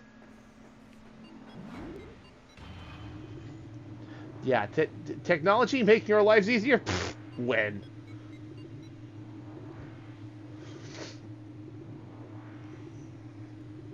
That's my coworkers. One of our debit card readers never likes to work for one solid day. Nope. It's like, alright, you're allowed to crash once per day. When's it gonna be? The hilarious thing? It's the newest one of the three. That's funky. Yeah, no, alright, so let's see. How many super missiles do I have, like, none. There's a recharge station somewhere where I don't have access to it yet. I've gotten the item in the vault. Yeah. This has an interesting item in it, but I can't do anything with that yet. I have to, I need to solve the missile problem first. And the missile problem is, the missile problem is non-existent. We're taking a quick detour. Yeah, no, audio is my biggest nemesis doing all this. I have like 12 different capture sources available for video and stuff like that, and all of them work just fine. OBS sometimes gives me some sass. Sometimes it's like, yeah, you know, I'm not going to load things properly today. No, I'm not going to let you drag things around. Also, we're going to supersize everything else and not let you actually like adjust it so your preview fits comfortably. We're not going to do any of that. But OBS is a fickle thing, but usually closing it and reopening it fixes it. Audio is just... Audio is like that one aunt you have to invite to the family gala, or like the family gatherings, and you're just like, yeah, all right, I guess we have to invite Aunt Trudy. Aunt Trudy would be very upset if she found out that we didn't invite her, but then she comes there and she's terrible to everybody. She tries to tell you how to parent your kids. She tells you that your hair would look better in whatever the opposite of your current thing is. You could have had long hair the week before and then cut it the day after she leaves, and she'll still say the other one looked better. There's no pleasing audio. Everyone just looks and is like, oh, Aunt Audio's back. Everyone hide the wine.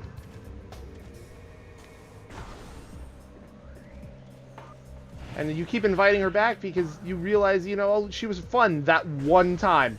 That one time she was really fun. And now you're like, maybe she'll be that fun again. You just keep hoping. It never works out. I'm glad these beetles agree with my sentiments. Alright, I'm actually going to be super conservative with my missiles now because I need as many of these things as I can get going into that room. There is one other stop we're going to make before we get there. Maybe two. I could do a lap. But now that we have the spider ball, most of the areas in the Chozo ruins are accessible to us. I do say most because no Metroid game is complete without like 100% backtracking. You got to go back even after the very last thing. But I'm going to do everything I can to try and make my life easier. Hello, friend. How you doing? Mr. Beetle. Good night. Alright. Unfortunately, I have to spend missiles on this. Alright. Thanks for sticking around as long as you did, Rolly. I appreciate it. I'll put you on my host list after this. You take care, man.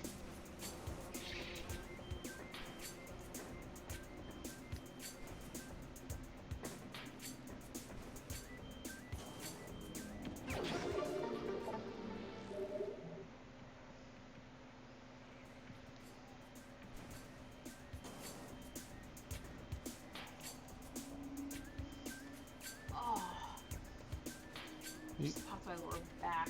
Yeah, that's nice. That's a good feeling. Oh, it was. Also, yes, the ancient Chozo made the executive decision to stash missiles inside of the tree. Don't ask them why. Nobody knows. Alright. Do I want to go? Let's see. Let's do some math. It's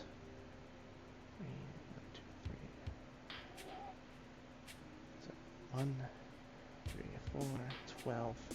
It's 5 missiles for each. I think I barely have enough. I want to be sure before I try it. There's a really fun item in there, but you need a crap ton of missiles to be able to get it. And I would barely be able to meet the requirements. So we're going to go ahead and we're going to explore the rest of the ruins before I go over there. I would hate to waste your time.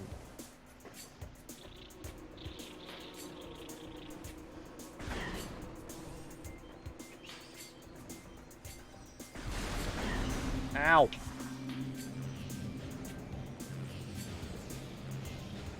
Yeah, the boost ball helps make these tunnels a non-issue. It's another one of those situations where getting more upgrades makes moving from point to point a lot easier. Anyway, here's that fountain that we found forever ago. We couldn't get into it because it was poison.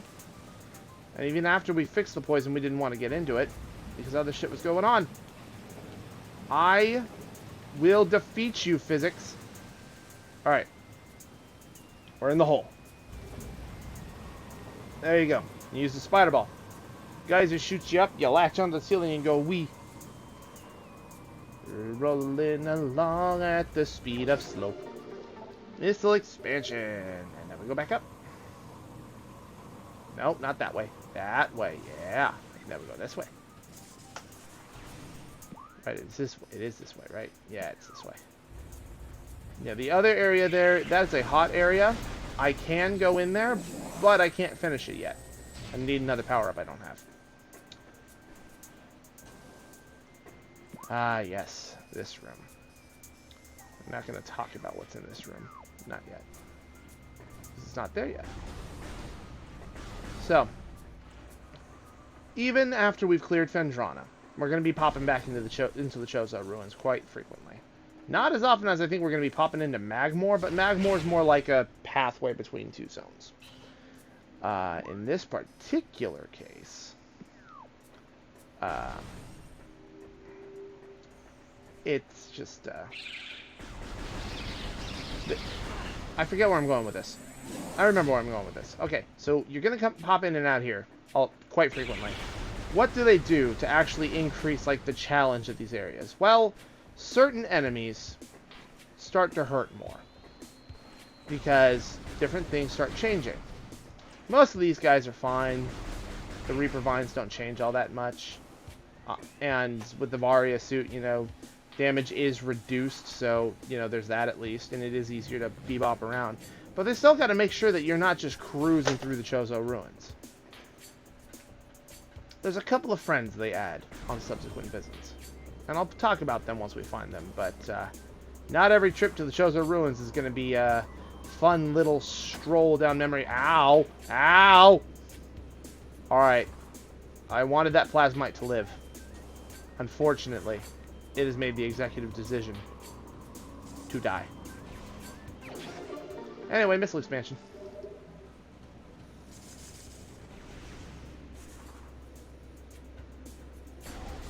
Mr. Plasmite.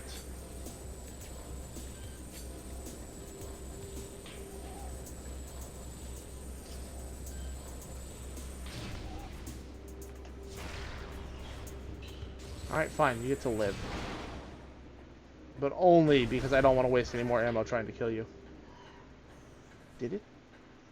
Did it die as I left the room? That was funky. Ow. Ow. Jeez. Ow. Ow. Oh. Oh. Sorry. See? Piece of cake. Nothing to worry about.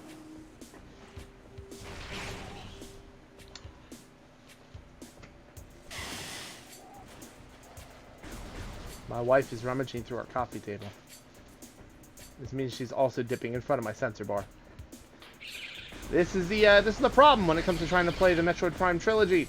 You need the sensor bar, and if literally anything decides to get in the way, it causes a problem. Are you? What are you doing? Ouch. Ugh.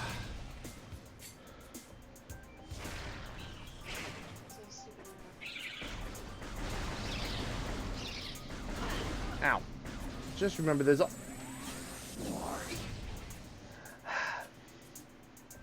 Welcome to Buffer's streams, where he plays video games and the house performs gymnastics around him. Fine, I'll just do this. It's faster that way.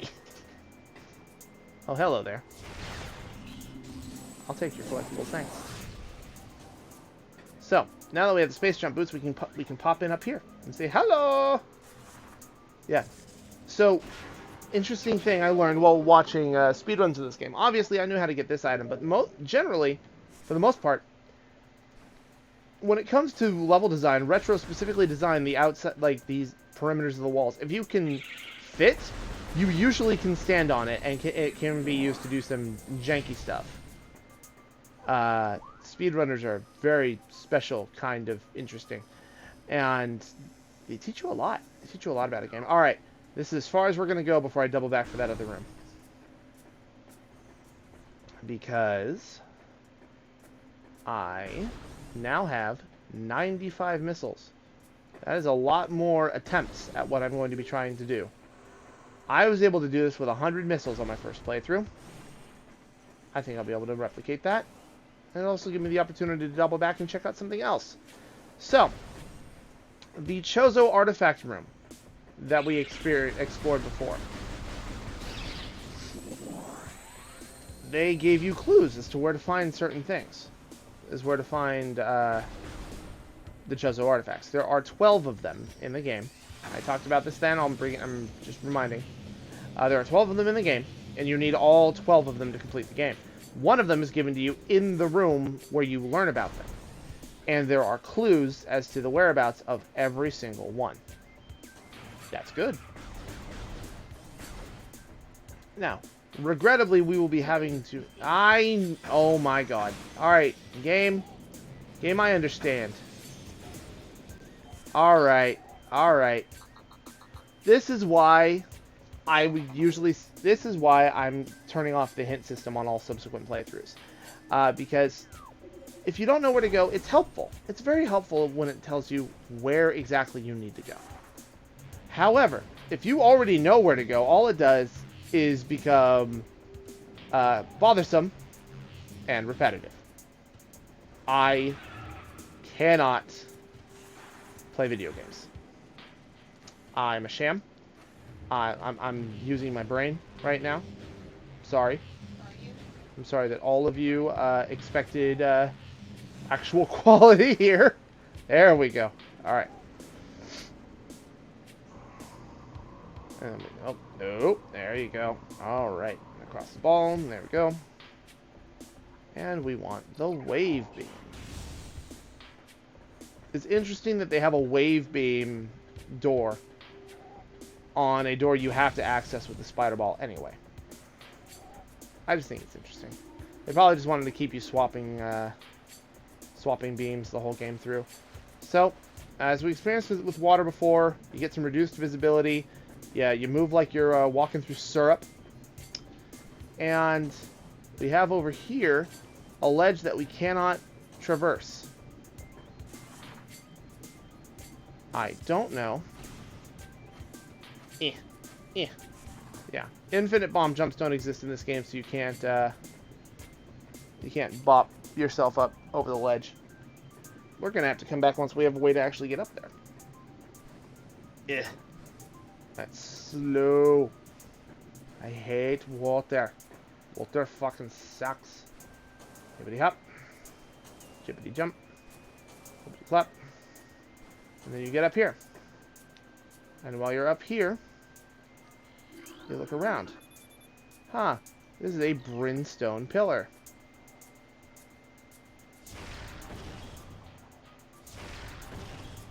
You need 5, 3, 3. Have I been doing this wrong my entire life? Oh my god, I've been doing this wrong my entire...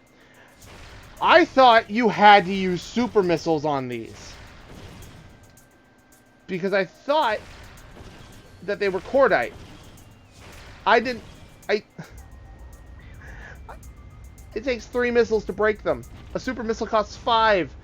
Why? What? Teenage me, what the fuck is wrong with you? I've been asking myself that for the past 12 years, still haven't gotten an answer. Anyway, by winning, you get plated puffers. They hurt more than normal puffers, and they're harder to kill. You have to kill them with a missile. Alright, and we have these lovely fellows hanging out over here. Oculus. Hopefully this doesn't cause a rift. Wall crawler that generates electric pulses. It exposes its single eye when active. The electrical field that covers it is enough to deter most predators. If it detects anything, it retreats into its shell. So this is probably why I started using super missiles. It was easier to land 1 shot rather than 3 shots. Because if you hit these, your shot on the pillar doesn't count. See? I've been using super missiles my whole fucking life. I can't fucking believe you can do this with normal missiles. I wonder if that was a change they made specifically for the trilogy. No. No, I remember doing this in the original.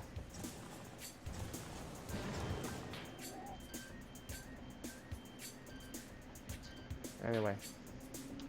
Hold Z before you point at them. Or if you're doing the GameCube version, just hold R, don't use L. Because otherwise you'll lock onto the Oculus, and that's no fun. Stop it. Stop it.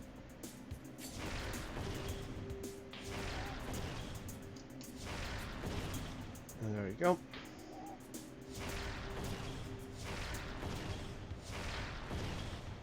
Alright, that's the next layer. Oh, nope, not yet. Got one more.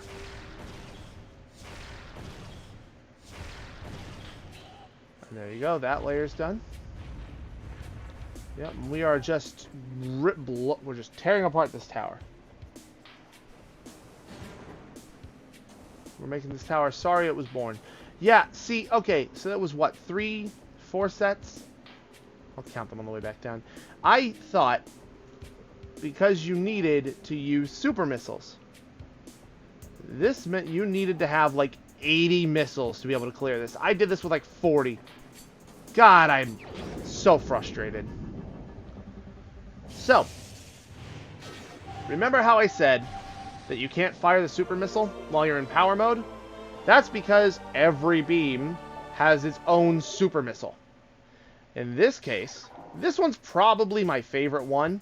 I hated this as a kid because it was, or as a teenager, because it felt super not worth it. Because a super missile costs 5 missiles to fire and is a pretty disgusting amount of damage.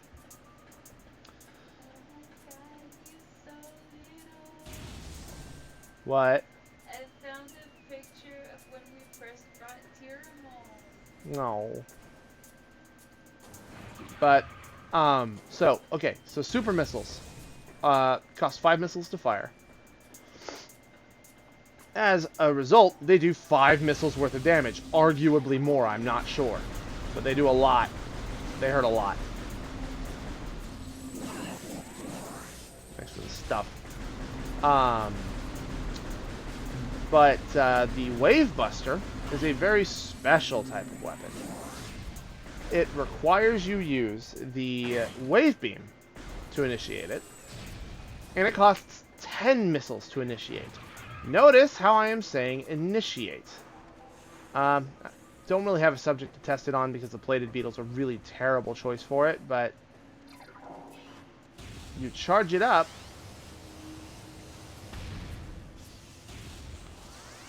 You rev it up, and then you get to just Ghostbuster things. It costs 10 missiles to initiate, and then it consumes a missile every half second it's active, I think. So it does an absolutely obscene amount of damage, and it auto-latches on to whatever target you happen to have locked onto. Or whatever happens to be in the vicinity. It's very helpful in cheesing a boss later. And I'm looking forward to showing that off. But it is an exceptional weapon that I just didn't appreciate as a teenager. Because I beat the original game with only 100 missiles. Maybe 110, if that. I'm already at 95. Think about that. And I was complaining about how I was running out.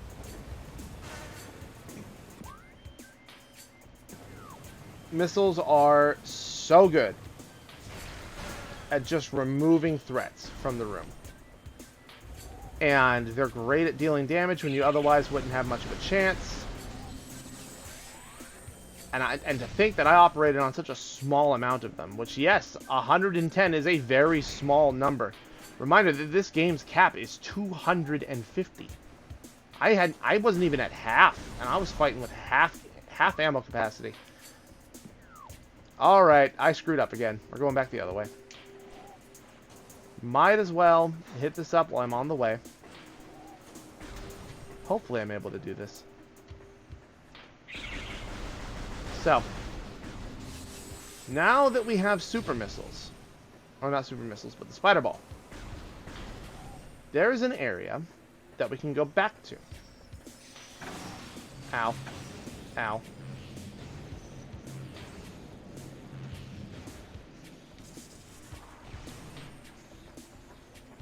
So, we're going to go ahead, let's look at the logbook.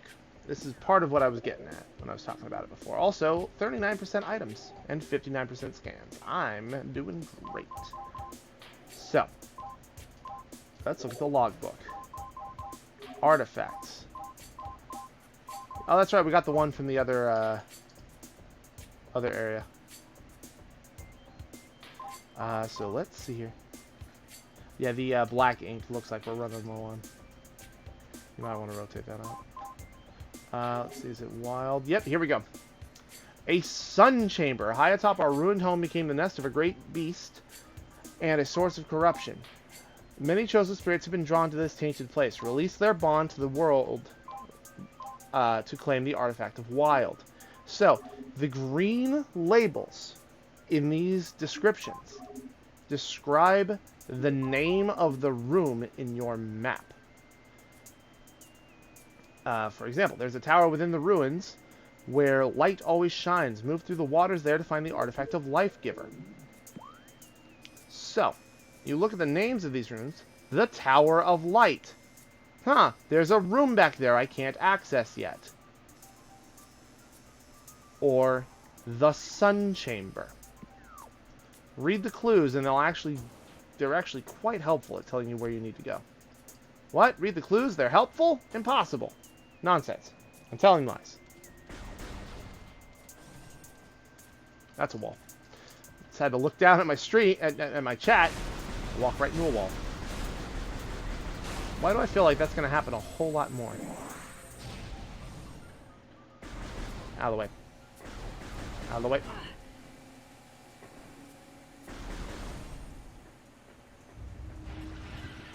My watch is telling me I achieved my goal of waving my arm around a lot. I did get that item. Cool. Oh yeah, I didn't mention it earlier when I was talking to Rolly, but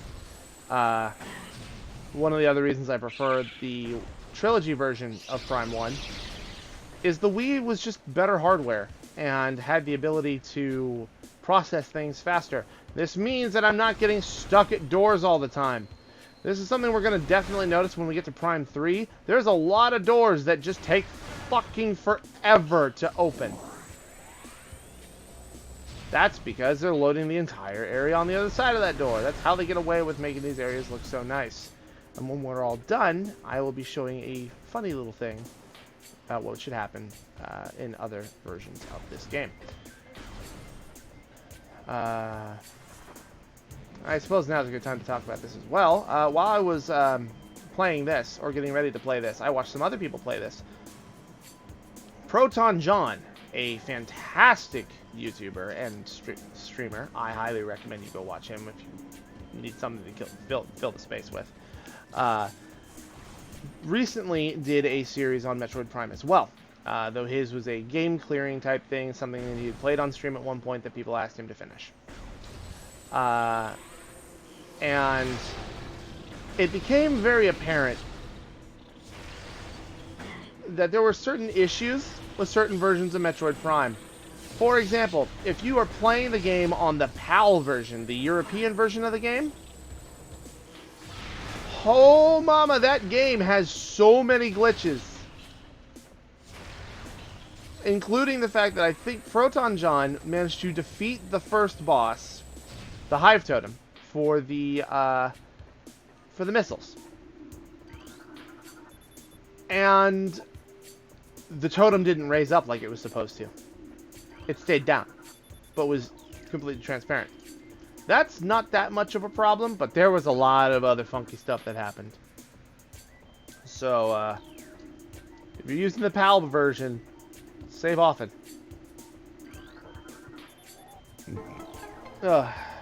Excuse me. We're gonna... Give me 1 second here. I'm gonna go turn off an alarm that's about to go off on my phone. I'm gonna go ahead and turn that off. Don't need that going off in the middle of the stream. That would be repetitive because it's happened every time. Alright. That's just yelling, Yep. 10 p.m. is when our lizard lights go off.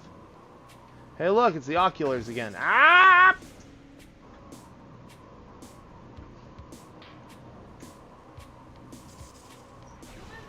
Welcome to Spider-Ball platforming. Something that happens way more often in this game, and is something that Prime 2 does significantly better.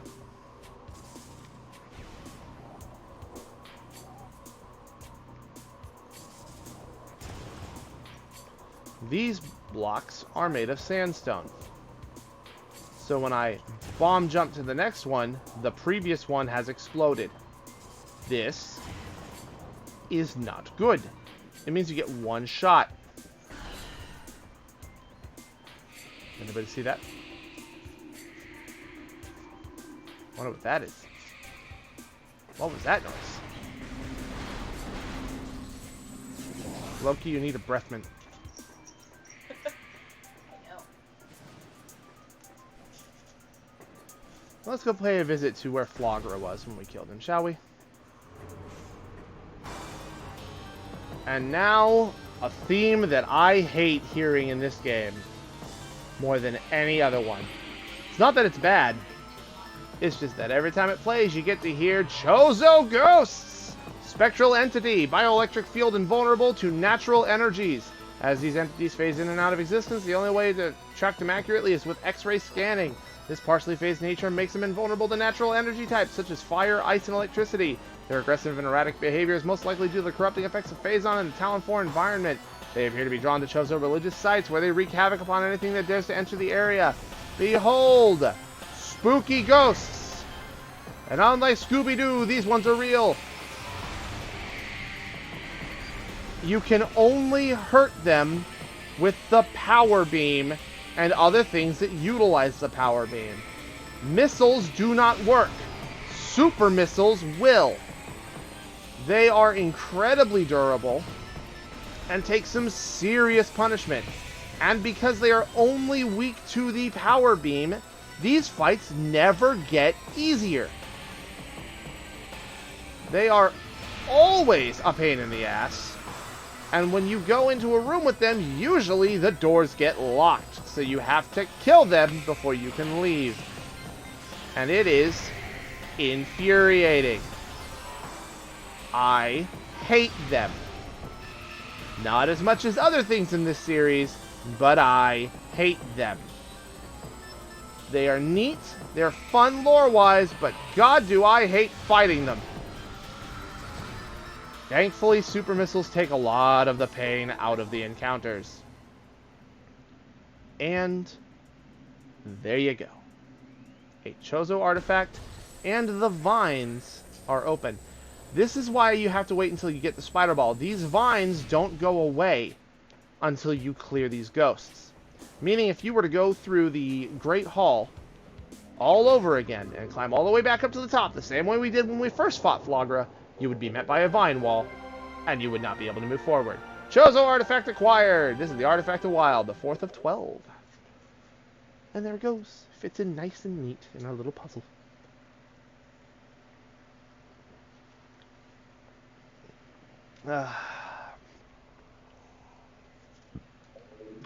As a reminder, these Chozo artifacts are required to beat the game. Make sure you come up here and grab this. At your earliest convenience, sir. Or ma'am.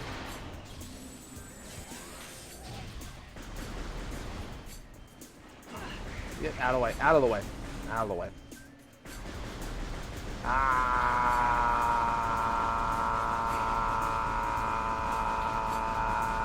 Okay. And we're out. I said, and we're out. Now, because we've had our first encounter with them now, though I don't think it's our first scripted encounter with them, we're not going to have any problems. Chozo ghosts will start showing up after we've had our first proper encounter with them. That was so technically what we just did, we didn't have to do right now. You're supposed to do it whenever you come through, whatever. But it, yeah, that's your first. It's one of your first possible encounters with them. So, here we go again. We talked about the same thing over and over. Mobility, shortcuts. You could hippity hop your way all the way around, or you could just do this. Jump on that little piece of debris and climb on up. The space jump boots really help. Unfortunately, the rest of the game is designed around them. So don't expect any other fun shortcuts like that in the future until we get other power-ups. Thing is, we only have one more, like, traversal upgrade. Everything else is weapons. And that last traversal upgrade is a little ways off. We're going to have to wait a little bit. Grab those. Open this up. Follow through. Is this a... Nope, this is not. Open this. So, this is where we got that energy tank before, but we couldn't get through because we needed the spider ball. This is another example of why I like the spring ball in Trilogy. Normally you have to roll through here and then hop up because those platforms disappear. You barely have enough time to do it with a proper morph ball bomb. Doing it with the spring ball is quick, efficient, and very fast. So it's double quick.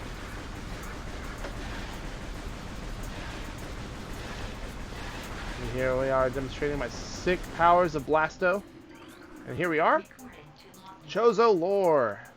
What is this otherworldly pestilence that infests the land, seeking out life in the blind need for corruption? And where did that meteor that brought it originate? Was it crafted by alien hands, or is it a roving chunk of a planet that suffered a violent end? Our minds quail in horror at the thought that long ago, in some corner of the universe, as yet unseen by our eyes, an entire planet was perhaps once coated with this great poison. Whatever cataclysm may have ruptured that doomed place must have been mighty indeed. Yet if other meteors from it spread through space, bearing this evil to the far corners of the universe, we hold fast to the hope that this is not so, that the only surviving remnants of this evil are here, on Talon 4. Then, at least, there's hope for its eradication. There's another one of those white doors.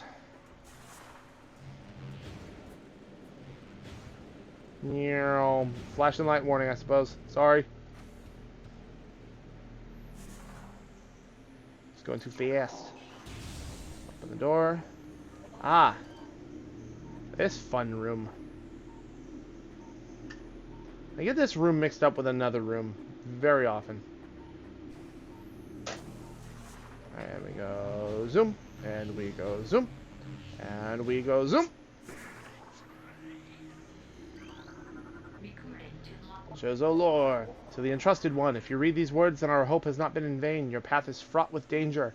Monstrosities beyond description lurk in the shadows, starving, hunting for prey, searching for ways to quench the poisonous urges that bloom in their brains. Some of these are shrewd, but they are blinded by their evil designs, believing in the black promise of the great poison. They seek to harness it for their own ends. It is these last that are the greatest danger. It is these lost that are the greatest danger. When you rid the universe of these creatures, you will be the true, entrusted one. None know of our temple, the cradle, will prove powerful enough to contain this evil forever. For now, it wraps around that abomination, cutting it off from the world above. However, we believe the power or cipher, which has been produced by linking the 12 artifacts, should be strong enough. The fate of this world is now left to the one who will collect all the artifacts in the future. The time when the entrusted one knows is approaching.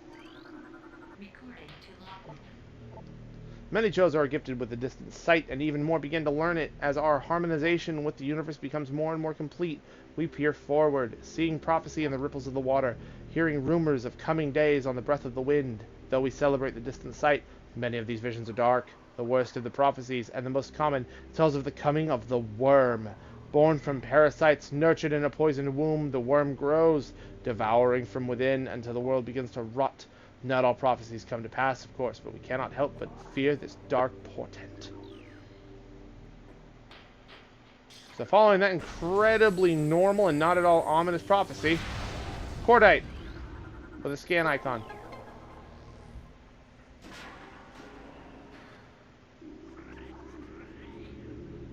Do that. You open that up. I did activate a morph ball slot. I did scan a morph ball bomb slot.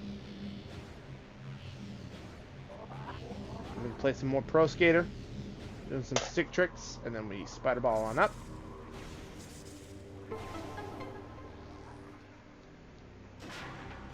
Look at that. Now that's open too. And now we do some more Tony Hawk Pro Skater.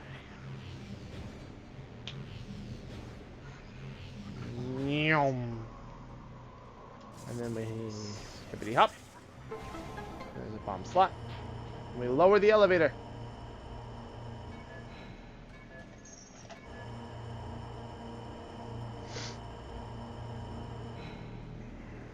And missile expansion. We have broken 100. Well, okay, we are at 100, I suppose. We haven't broken anything, but... The point is we have 100.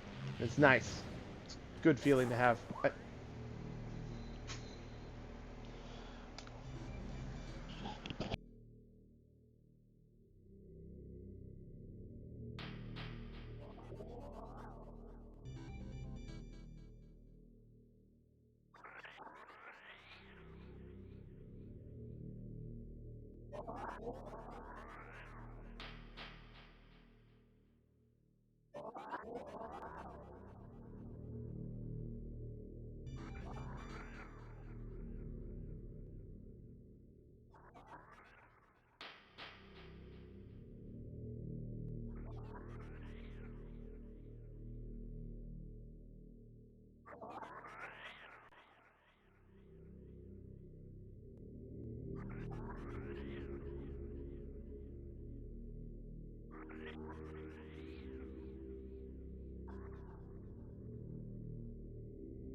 Alright, sorry about that.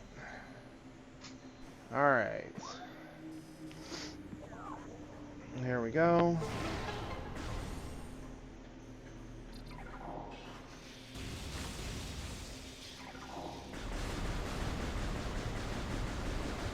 And there we go.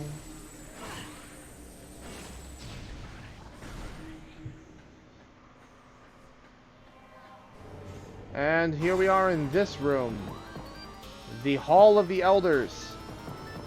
And your first scripted encounter with Chozo ghosts. Specifically only one of them. So it's an easy encounter. But it is still a Chozo ghost. I hate them. They're a pain in the butt. But that's done. The doors have been unlocked. Or lore. Things bound to earthly shapes are temporal and frail, existing in a single dimension. They are fragile, vulnerable, and ultimately mortal. However, not all things obey this law. Shapeless, they wait beyond the realm of perception,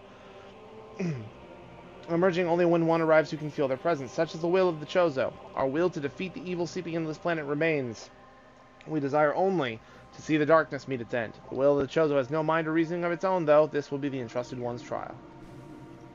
Great! Y'all deliberately turned yourselves into ghosts to try and teach me something, but the point is, you're too ghosty to understand that what I am, so you just...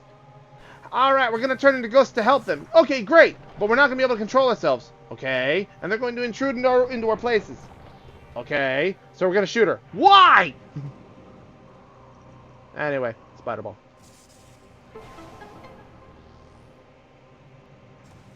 Open that up, and those sockets open up. Look at that. Look at those color-coordinated options. That's funky. Ow! My ankles. And then we roll in here. This is our first time encountering one of these, I think. It's a missile station. We might have encountered one somewhere else. I don't remember. But here you go. Not only does our gun function for downloading maps and for shooting things, we can also directly stuff missiles into it by plugging it into a canister.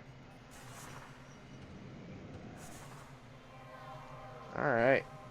So, missiles refilled. Not that I really use that many, but, you know, it's a thing. It's a thing.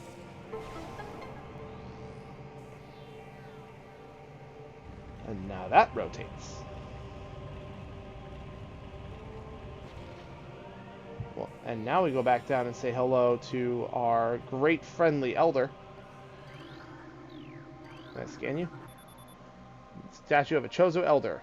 These statues served as watchful guardians of tombs and shrines. With outstretched hands are empty, as if awaiting an offering. Yeah, I know. Never would have guessed this was an important dude at some point.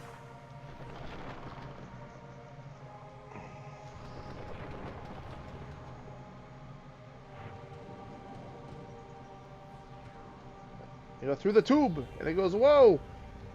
Shoot them through the tube! And then it resets. And all three of the shields reset.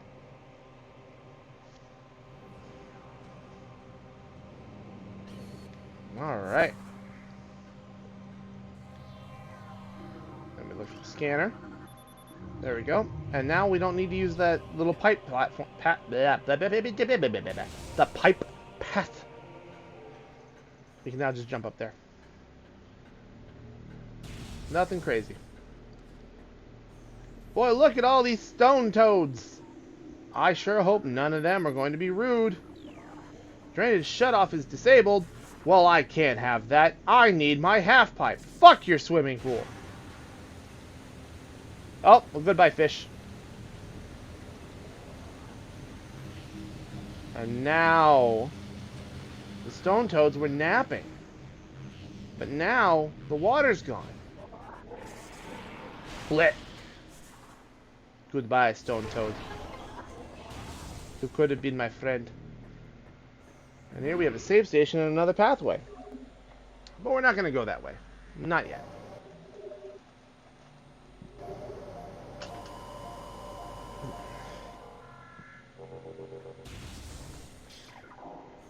And then we hit.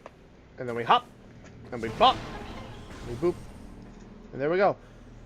I wonder what this is. Ice beam?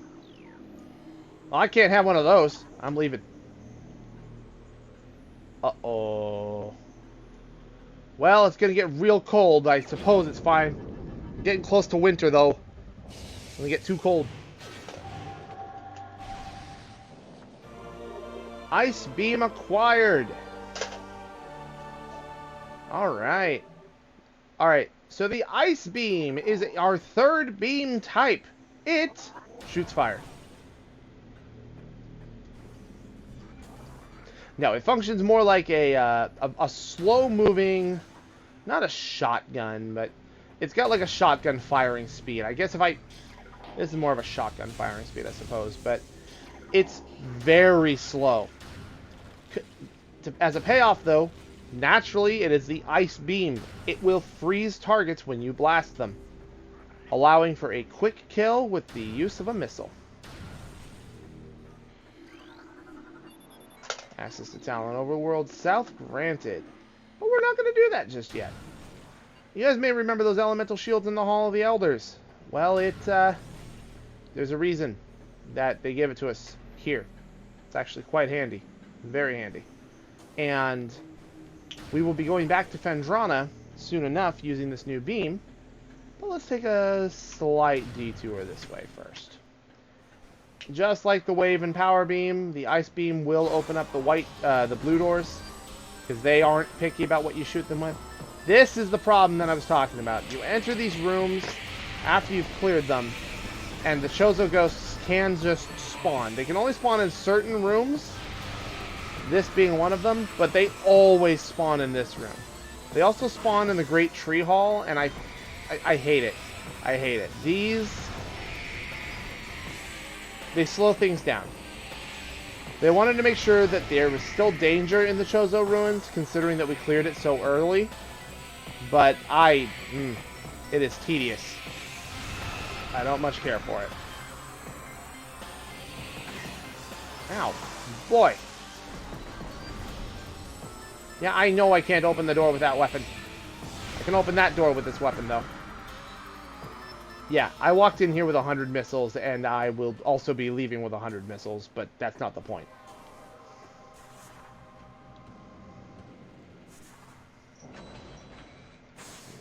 Yeah. You can skip those. I forget what button you have to push to do it. I kind of hit everything. A and B. A or B. Mash A. I don't know. But with that done, both of these doors are shortcuts. These white doors are shortcuts. So you don't have to go through all of the platforming nonsense I just did. You're able to just take these shortcuts.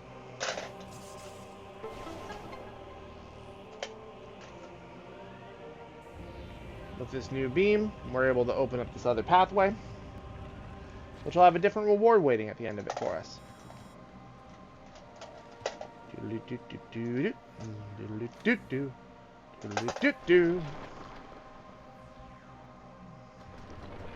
Yes, this is ball. Oh, it's gross ball. And behold, energy tank. Look at that, we're already up to 8. Pretty nice. It's pretty slick. Alright. If only we had a way to open red shields.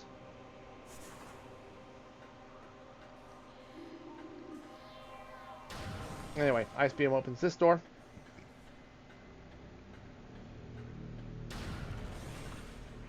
Ice Beam takes us in here. Alright, so this is another perfect opportunity to complain about Chozo ghosts. Because it's said in the lore here that the ghosts preside over important areas. Places that meant something to them. Alright, Elder Hall, sure. The Great Tree Hall, sure. Maybe some of them were buried there. Alright, fine. I can buy that. What the hell are ghosts doing in the furnace? Looking for a way to ignite their souls once again. I'm going to dignify that with a response. You know I'm right. Yeah. But yeah, no, like, sure. You know, oh, yeah, maybe some of them died in there. Maybe some of them were cremated. Sure, whatever. But it's not a holy ground. They should not be there. Thankfully, only certain rooms get locked, and it's usually the first encounter with them. So it's not the end of the world when they show up. It's just loud, it's obnoxious, and it usually detracts from whatever the mood of the area is.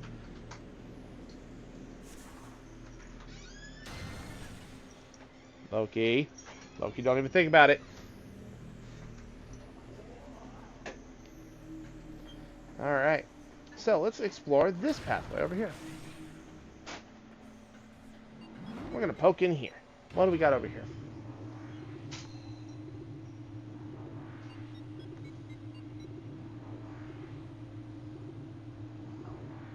Hey, Bobby. Mm. It's Bobby. Mm-hmm. Alright. So that elevator took us back down into the Chozo ruins, but down into a room we've never been in before. Most curious. So, a prime example of the Ice Beam in action. Blood flowers can get bent. Did I ever scan one? No. Blood flower. They spit.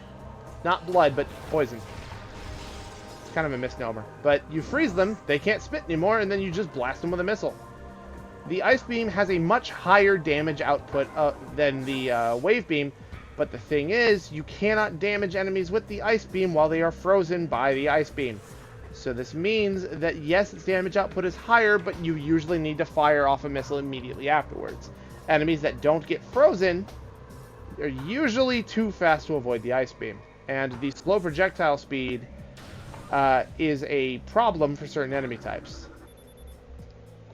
Severe water saturation, Bendesium! Gosh, dang it!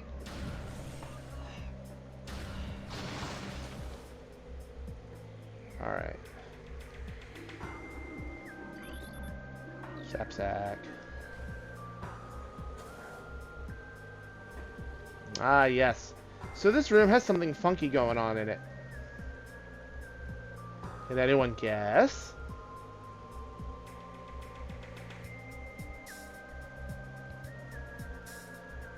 Alright, time's up.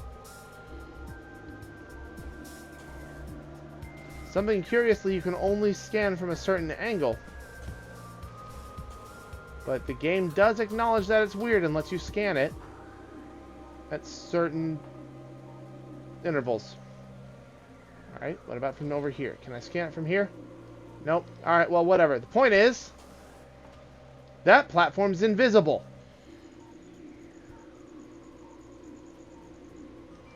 You're not supposed to be able to get over here until you have a different item. But because you can use your eyes, you're able to do that. It's not anything great. It's just a missile expansion. But I do think that's neat.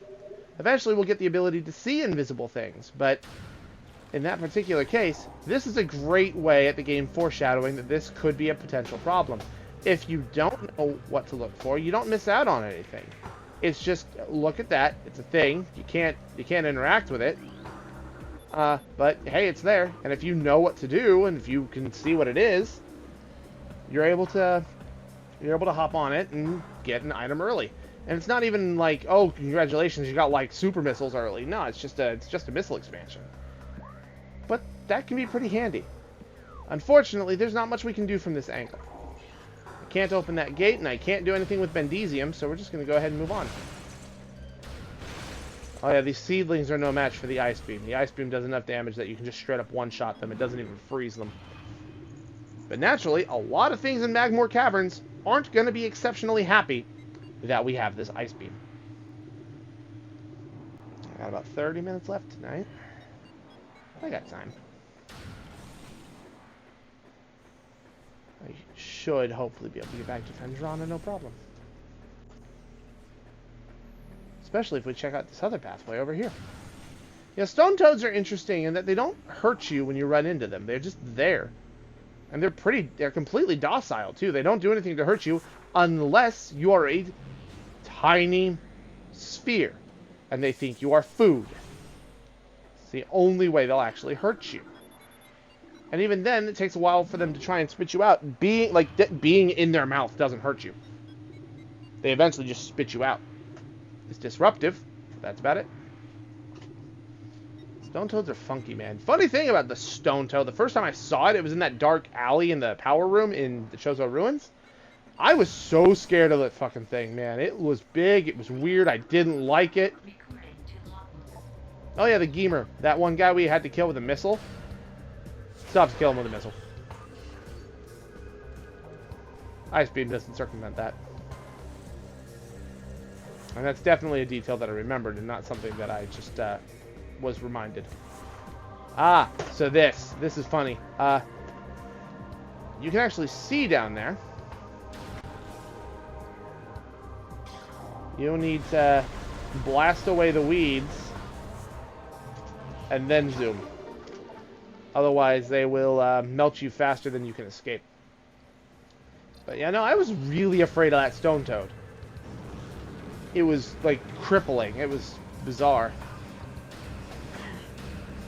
So, the flying pirates are incredibly vulnerable to the Ice Beam when you can hit them. You want to see them flip their arms out like that because it means they're going to fire a missile and send you sliding slowly down to your doom.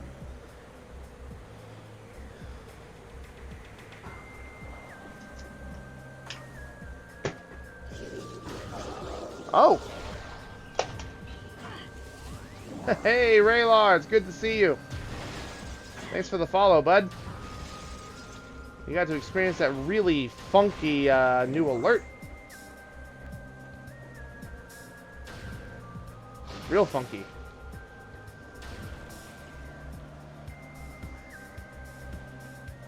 You will be happy to know that I played some more F-Zero GX earlier today. Didn't do a whole lot, but I got my analog triggers working, which is nice. I mean, you can kind of see him now. So, update, you've been gone for a bit. I have cleared the ice area, sort of. I cleared the boss of it. I don't think there are any other bosses in it. It's just, there was stuff. We've encountered Metroids. We have murdered plenty of Metroids. And now we get to move on. Yeah, no, I got the triggers all figured out. It was just, it was an extra step that I wasn't prepared for. But I figured it out. There we go. Yeah, so, like, I got the triggers working. Doesn't mean I'm any better at the game, though.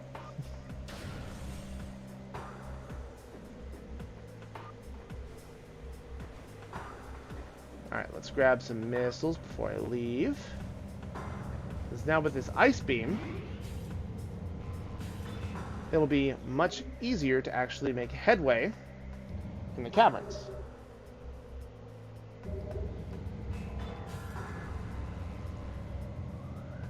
Am I getting a ping on my navigation? Is it about to tell me where I need to go? Because I know where I'm going.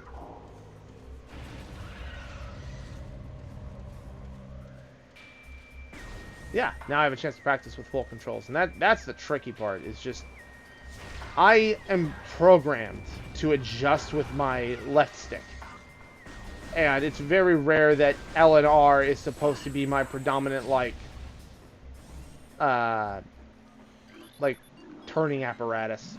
But it's interesting. Yeah, I can hold enemies in place. I can say, hey, chill out. And then it works. Yeah. I'm going to try and use the ice beam as much as I can on the way through here because it's fun to demonstrate exactly what it does, which enemies it can freeze, which ones it doesn't. Because these guys have, like, no health, they get vaporized immediately. It's handy. This big guy here. And you dodge it, and you hit him, and it freezes everything but his butt. Not that it matters, because he completely shatters anyway. I don't know why they did that. It's just weird. Let's see. There's nothing else here I can really do at the moment, so we're going to go ahead and go through there. I can't go through the vault, so we're going to have to go the long way. Ah, scarabs. Let me in. Oh, hey. I didn't realize how much easier that hallway is to handle with a morph ball. Up, and around. I'll save once we get into Magmore. I don't need to save yet.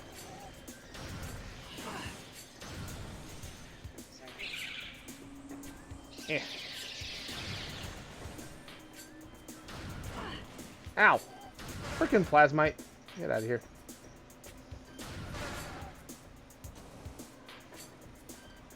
It's a tiny thing, but I love that when you kill these guys, their buzz just echoes off the walls. It's a little thing. Sound design in this game is great.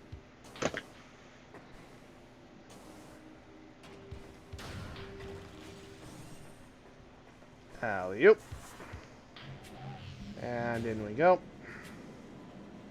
Go through the tube. Through the very slow elevators in the tubes. Yeah. Ow! Was slightly out of it. Hey! And there we have a good example of the spring ball not always working as intended. Yay for Waggle Tech. There we go. Alright, into Magmore. Yeah. Most of the sound design in this game is incredibly on point. The biggest problem is the flying pirates. They show up, they just start shooting missiles. Explosions stack sound effects. You can get pretty obnoxious. Whee! Out of the way. Ah! Steam! No, I don't want to buy anything else in your summer sale. I have everything I want. There we go. Comfy save point. Alright. This is going to be our last trip to Magmore for a little while, so we might as well enjoy the music while we're here. Get out of the way. Frickin' shriek bats, man.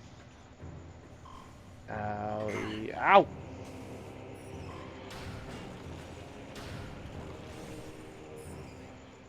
Oh, hell yeah. Bam. There we go.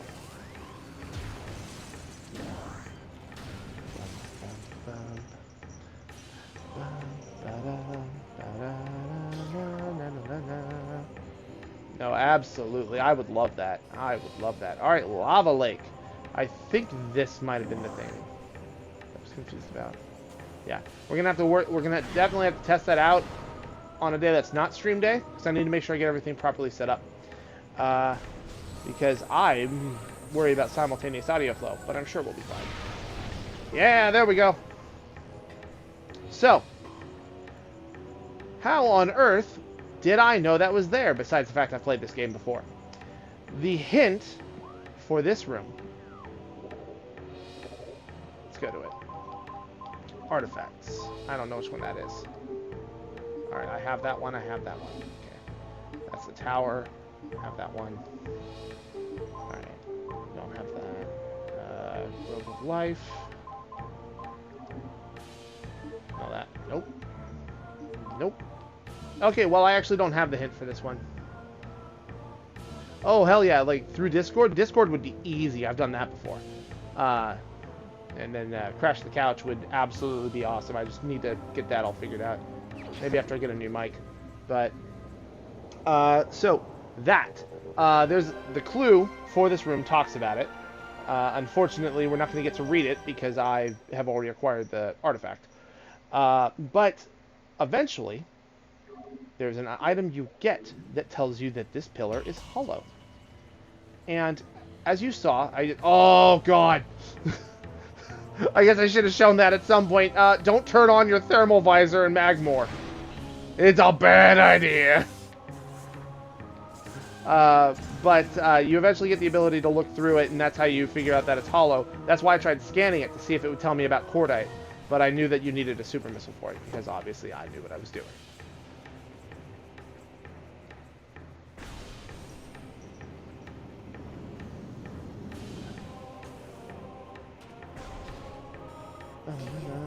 Oh my god. Game, I know where I'm going. Alright, fine. Unusual gravity patterns. Oh. Okay. Yep, I know. I'm going to Phendrana. I'm going. Yep, you get a type of X-ray vision later.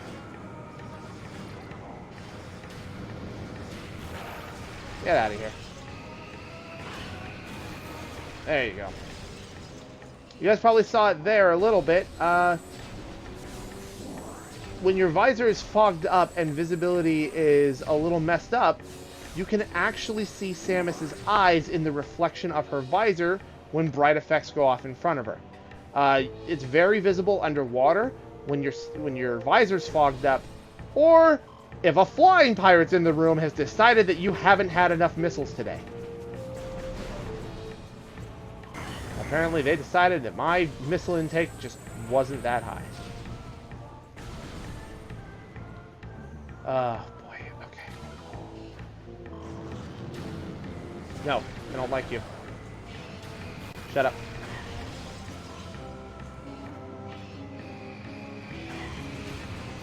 Stop it.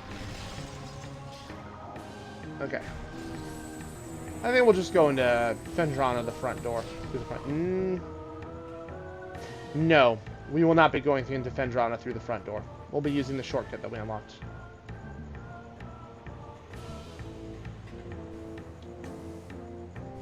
I mean, I say shortcut, but we have to journey a little bit further for it. It's... No, that's the right door. I was at the right door. Ow. There we go. Bendesium frame. God damn it. Fuck you, Bendesium. Getting in my way. Ow, oh! That happens every time in this stupid hallway! Oh yeah, Magmores really hate ice. You freeze them. For some reason, only their head freezes, but then you just blast the ever-loving hell out of them. Did I? No, I didn't. Alright, cool. Welcome to the bonus round. Every time I go into that hallway, the flame jets in the ceiling are timed so that if you try that jump, the moment you get through the doorway, you will get blasted and you will get dunked into the lava. I never learn my lesson. I'm never patient. I just keep trying it. You know, that's the definition of insanity. It's the definition of success because I did it. There we go. So, again, no walls there. Hello, Triclops. Don't mind your own business, please. No rails there. You fall off, you have to do the whole thing again. But you get enough energy, you can just take little ankle dips in the lava, and it doesn't... I thought it was going to be done. There are moments of goldfish memory, yeah. It's like, oh, cool. Hallway, this will be easy. And those of you who have been here since when I beat Thardis would recognize this is the room that I came into from the other side. Boost through this section. Never mind, there's only one Magmore in this room. Yeah, when you're going through the other way, boost through, because that Magmore will bite you while you're going through. You get the zoomies. That's how you solve it. Hello, Artemis. Don't you get any bright ideas?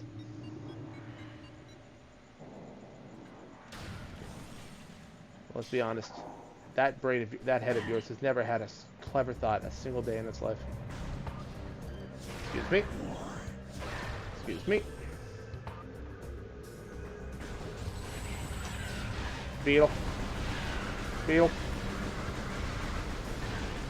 Even though it might seem kind of pointless, take your time to kill enemies periodically, especially if you're, like, missing, like, a whole energy tank or, like, 10 missiles or something. It doesn't hurt to top yourself off.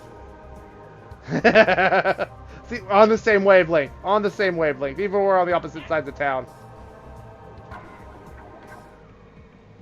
Alright, so now that we're here, I'm going to fall down. And I'm going to make you guys watch as I run around the whole thing again.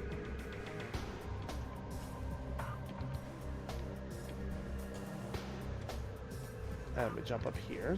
Jump up here. So let's see. This is... That's to Magmore. That's to... Oh, wait a minute. Oh, I done did a boo-boo. Hold on. I forgot what goes where.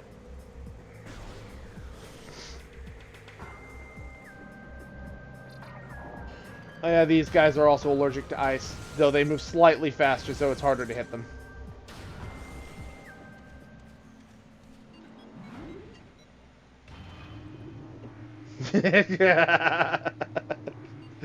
Camaraderie view. Okay. Oh. See, Loki's smart. He knows after knocking over my keyboard 3 frickin' times, he's waiting over by the door. Joke's on him. We're not ordering any more food tonight. Here you go. I'm gonna use Spider Ball. Oh, excuse me. No. This is the direction I wanted to go, thank you. So, navigation via Spider Ball is a little funky. It tries to keep you moving in the same direction without you having to change the control stick, but sometimes you get caught on a lip, and it's just kind of like, you know what? We're just not going to work for a little bit. Yeah, no, Loki's learned to stay out of lightsaber range. He knows better now. Every time I look at this, I'm like, can I break this? And the answer every time is no. Yeah. Yeah, now that's later. That's later. Here we just use the rails. Don't be suspicious.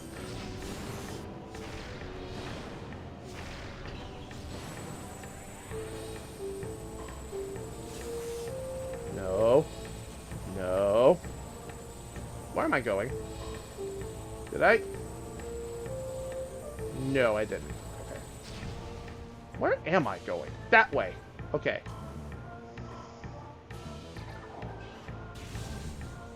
I mean, I know where I'm going. I just didn't know how I'm going. Yeah, that spore that was in here is already gone. They've already replaced it. These spores... No, they only exist in 2 rooms. This room and the next one.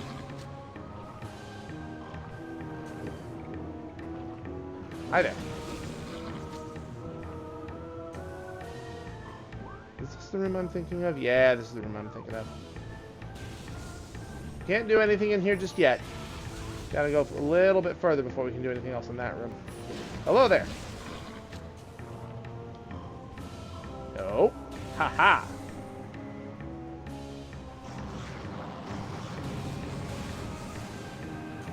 Okay. I'm just not going to deal with these guys. They're probably going to blast me to high heaven, but I don't want to be there. Yeah, I know. They're gross. I hate them. I don't hate them. They're harmless. They're just gross. See, if I was on the GameCube version, I would have been shot up a whole lot more. This is the wrong door. I went a full turn and I missed it. Oh, I know where I'm going, guys. I promise.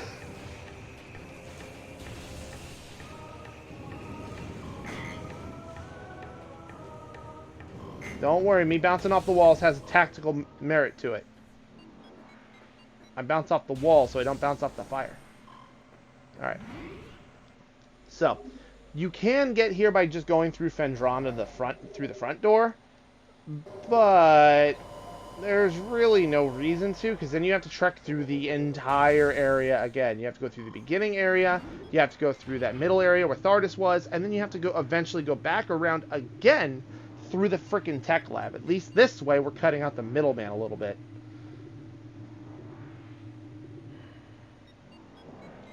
Alright. It's all about the little optimizations. Alright, got 15 minutes. Can I get there before that? Yeah, okay, this thing. This ice blocks a tunnel. Blast it. He should be able to clear it out of the way. That is the second to last energy tank you will get in the game. I guarantee it.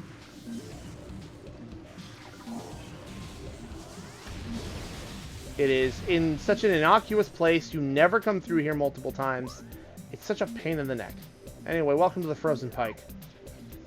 It's a big old hill. Yeah.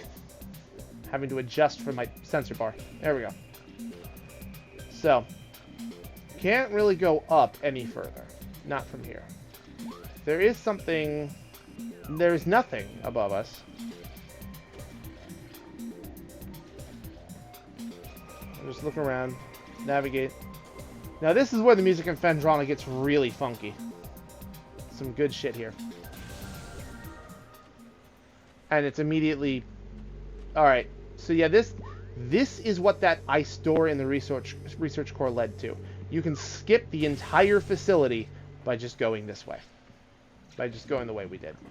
And you could also miss the entire frickin' platform like a dingus and have to climb back up anyway. Whatever, it's fine. Let the music get funky.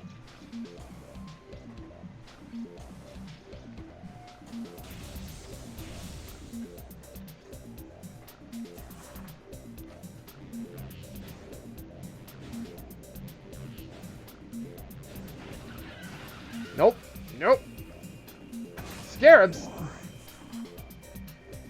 Oh, I really hope those weren't like ice scarabs. Functionally identical to the normal. Yeah. Beep boop. Alright, we have a big old friend hanging out up in here.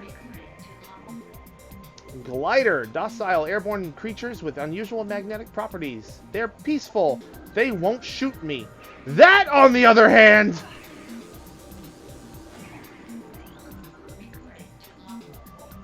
Hunter Metroid. Adolescent Metroid. Energy Siphon Tentacle increases its threat level.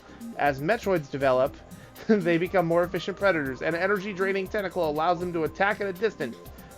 Quick to anger, a Hunter Metroid will charge troublesome prey and attempt to ram them into submission. Cold-based attacks still fuck them up. These are even more pathetic than the original versions. These ones barely... dodge. Like, they try to line up shots, and that makes it so easy to snipe them. But, you should still snipe them, because they are unpleasant. Because as you saw, they will disrupt your visors by tethering onto you. And you can't hit them if you can't see them. I'm sorry. The hanging rock is a research... Alright. That's fine, I suppose. I guess that counts as a research entry. Rock that falls. Unique genotype.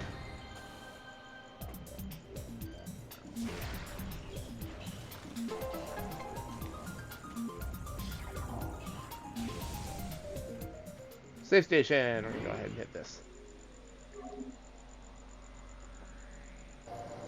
Blech.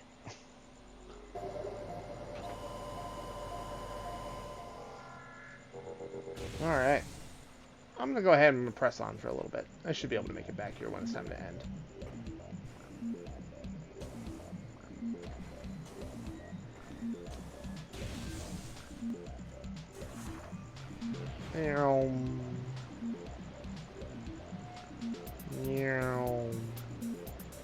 I love this naturally formed ice tunnel.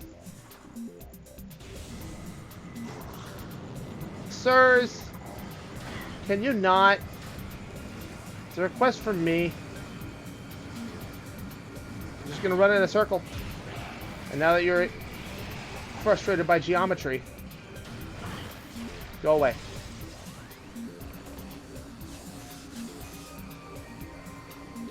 Yeah, they are my least favorite enemy type. There's some other... Oh, okay, that's not true. I hate the Chozo Ghosts more, but I don't like the flying pirates. Your strategy is either spend a whole bunch of ammunition on them or freeze them and spend 1 bullet. Ah, yes! These things. Gel Zap. Aquatic predator made out of electrically bound skeletal halves. The Gel Zap's brain is located in the upper half of its body, while the heart and digestive tract occupy the lower half. Linked only by electrical impulses, the two halves somehow function effectively enough to launch the Gel Zap to the top of Talon 4's aquatic food chain. You got nothing on the blogs, buddy. These guys are awful. They will drag you into them when you jump around underwater. They will magnetically just slurp you up, and then they bite you. A good wave beam to their electric core will usually take care of them. I like the sound they make when they die. They mess with your platforming, though. Like water. Fucking water. Out of the way.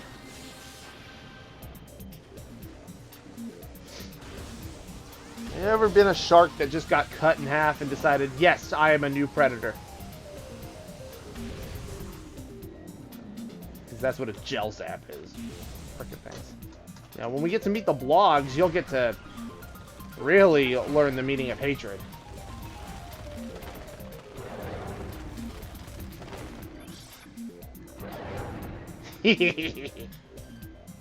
Crunch.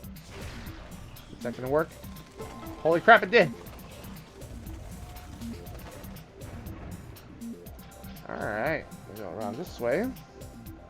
Bounce off the wall, slip into the water, and say hello to another Gel Zap. Hello, friend. How you doing? You're the only one that didn't get crushed and die a horrible death like your friends. Instead, you got shot. Guess it's up to you to decide which one's worse. Yeah, also, by the way, getting bit by them shorts out your HUD for a little bit. Doesn't really accomplish a whole lot other than mildly irritate you. Ugh. Oh my god! There we go. There we go. See, I can understand water physics for Samus being funky. Her suit's fucking heavy as hell. And when you're in space and you can maintain your own, like, artificial gravity, sure, that's fine. But underwater, god, it's awful. Imagine having all that, having to lug all that around and just bleh.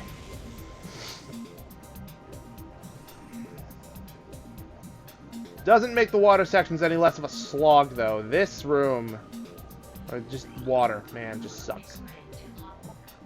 Aqua Reaper, powerful aquatic tentacle, part of a submerged organism. Thank God we don't see the rest of the Dianoga.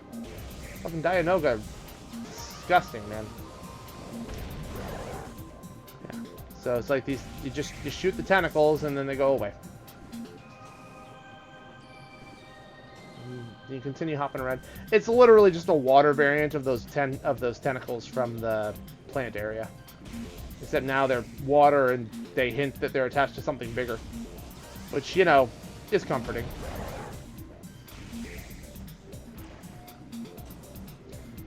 Alright. Hey, look at that! What a curious thing. I wonder what that does. Oh, look! It's the gravity suit. Just out here, randomly in the middle of the fucking water in a frozen tundra, is a super powerful power suit upgrade. It's also the second most stylish suit in this game.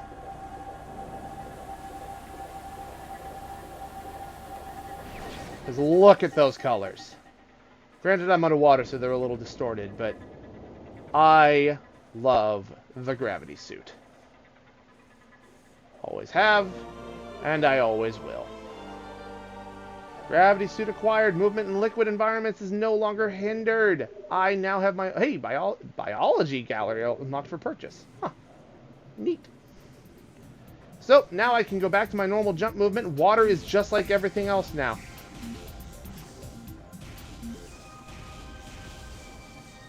And that is something I appreciate. So now I can just jump around. Water is no longer awful. Water is just water now. Water is water and water, water and water and water. Purple! Yes. So now that I'm not in the water, let's get a good look at that. Look at that. Just the blue and the purple, and I like the red and the orange is left intact, but everything else still works. It's good. It's a good. Alright, now let's get the hell out of here. There are 2 missile expansions in this room. I cannot get either of them right now. I will have to come back. But, in the meantime, let's rebel with the purple beam and the... Oh my... No. Today on the list of things I'm willing to put up with, not fucking this.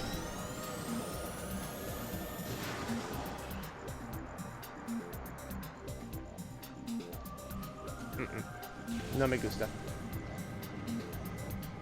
I hear you. Ha! Nice try. I missed? Oh, your friend took it for you. You're lucky your friend is so nice. Can't help you now, though. Gimme. Alright. Let's see where it was. Safe station's on the other side. Crap. Alright, well this is fine. We'll just go this way. And we'll grab that.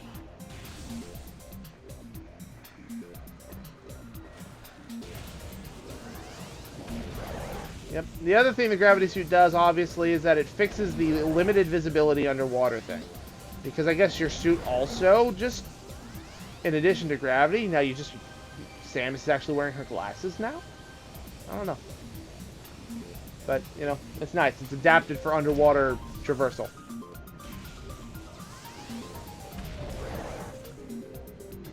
Alley-oop. I don't know what died. I don't want to know. Sir! No. No. Cease and desist. Alright, let me go this way. And we go this way. That's not what I want. I want that. Yeah, we're doubling back a little bit, but that's because I want to hit the save station, and we're going to go ahead and call it there. Because next, we're going to go see what happened to that frigate we blew up in space. Nope, No, stop exploding. Alright, they're just scarabs. Never mind, keep exploding. Bang. Uh-huh. No. Oh, wait. I don't know what I'm worried about. If I fall in the water, it's not the end of the world anymore. Ow. Stop it. Stop. Stop it. Alright. Save point.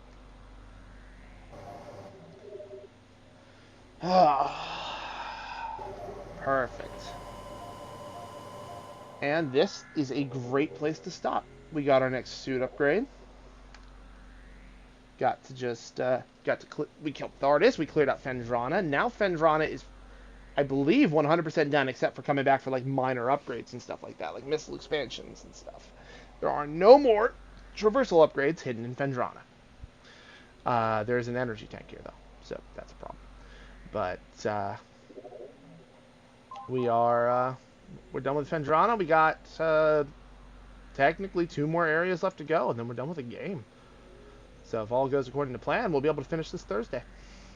Now, I will say Thursday might be a rough day. I might have to skip that day, because the kids go back to school that day. So, let's see what happens. So, I will post and I'll let everybody know. But before we go, I'm going to go ahead and I'm going to quit the game.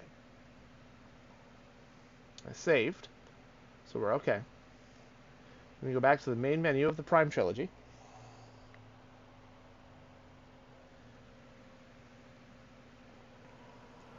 And I mentioned last time that the intro to each game changes depending on the stage that your suit is in.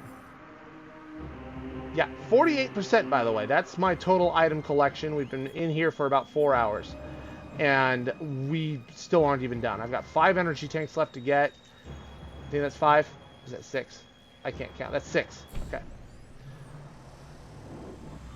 Behold, I'm now in the gravity suit on the game intro. Figured I'd show that off. So, with that, I'm going to go ahead. I'm going to go ahead and switch back. So I'm going to switch it up. So, thank you so much for coming. Thanks for hanging out. Look forward to seeing you guys again on Thursday. Got a lot done. We got a surprising amount of stuff done. And we had some mishaps. Technology didn't want to help me before stream started, and you know, kids are getting used to their new sleep schedule. It's complicated, but not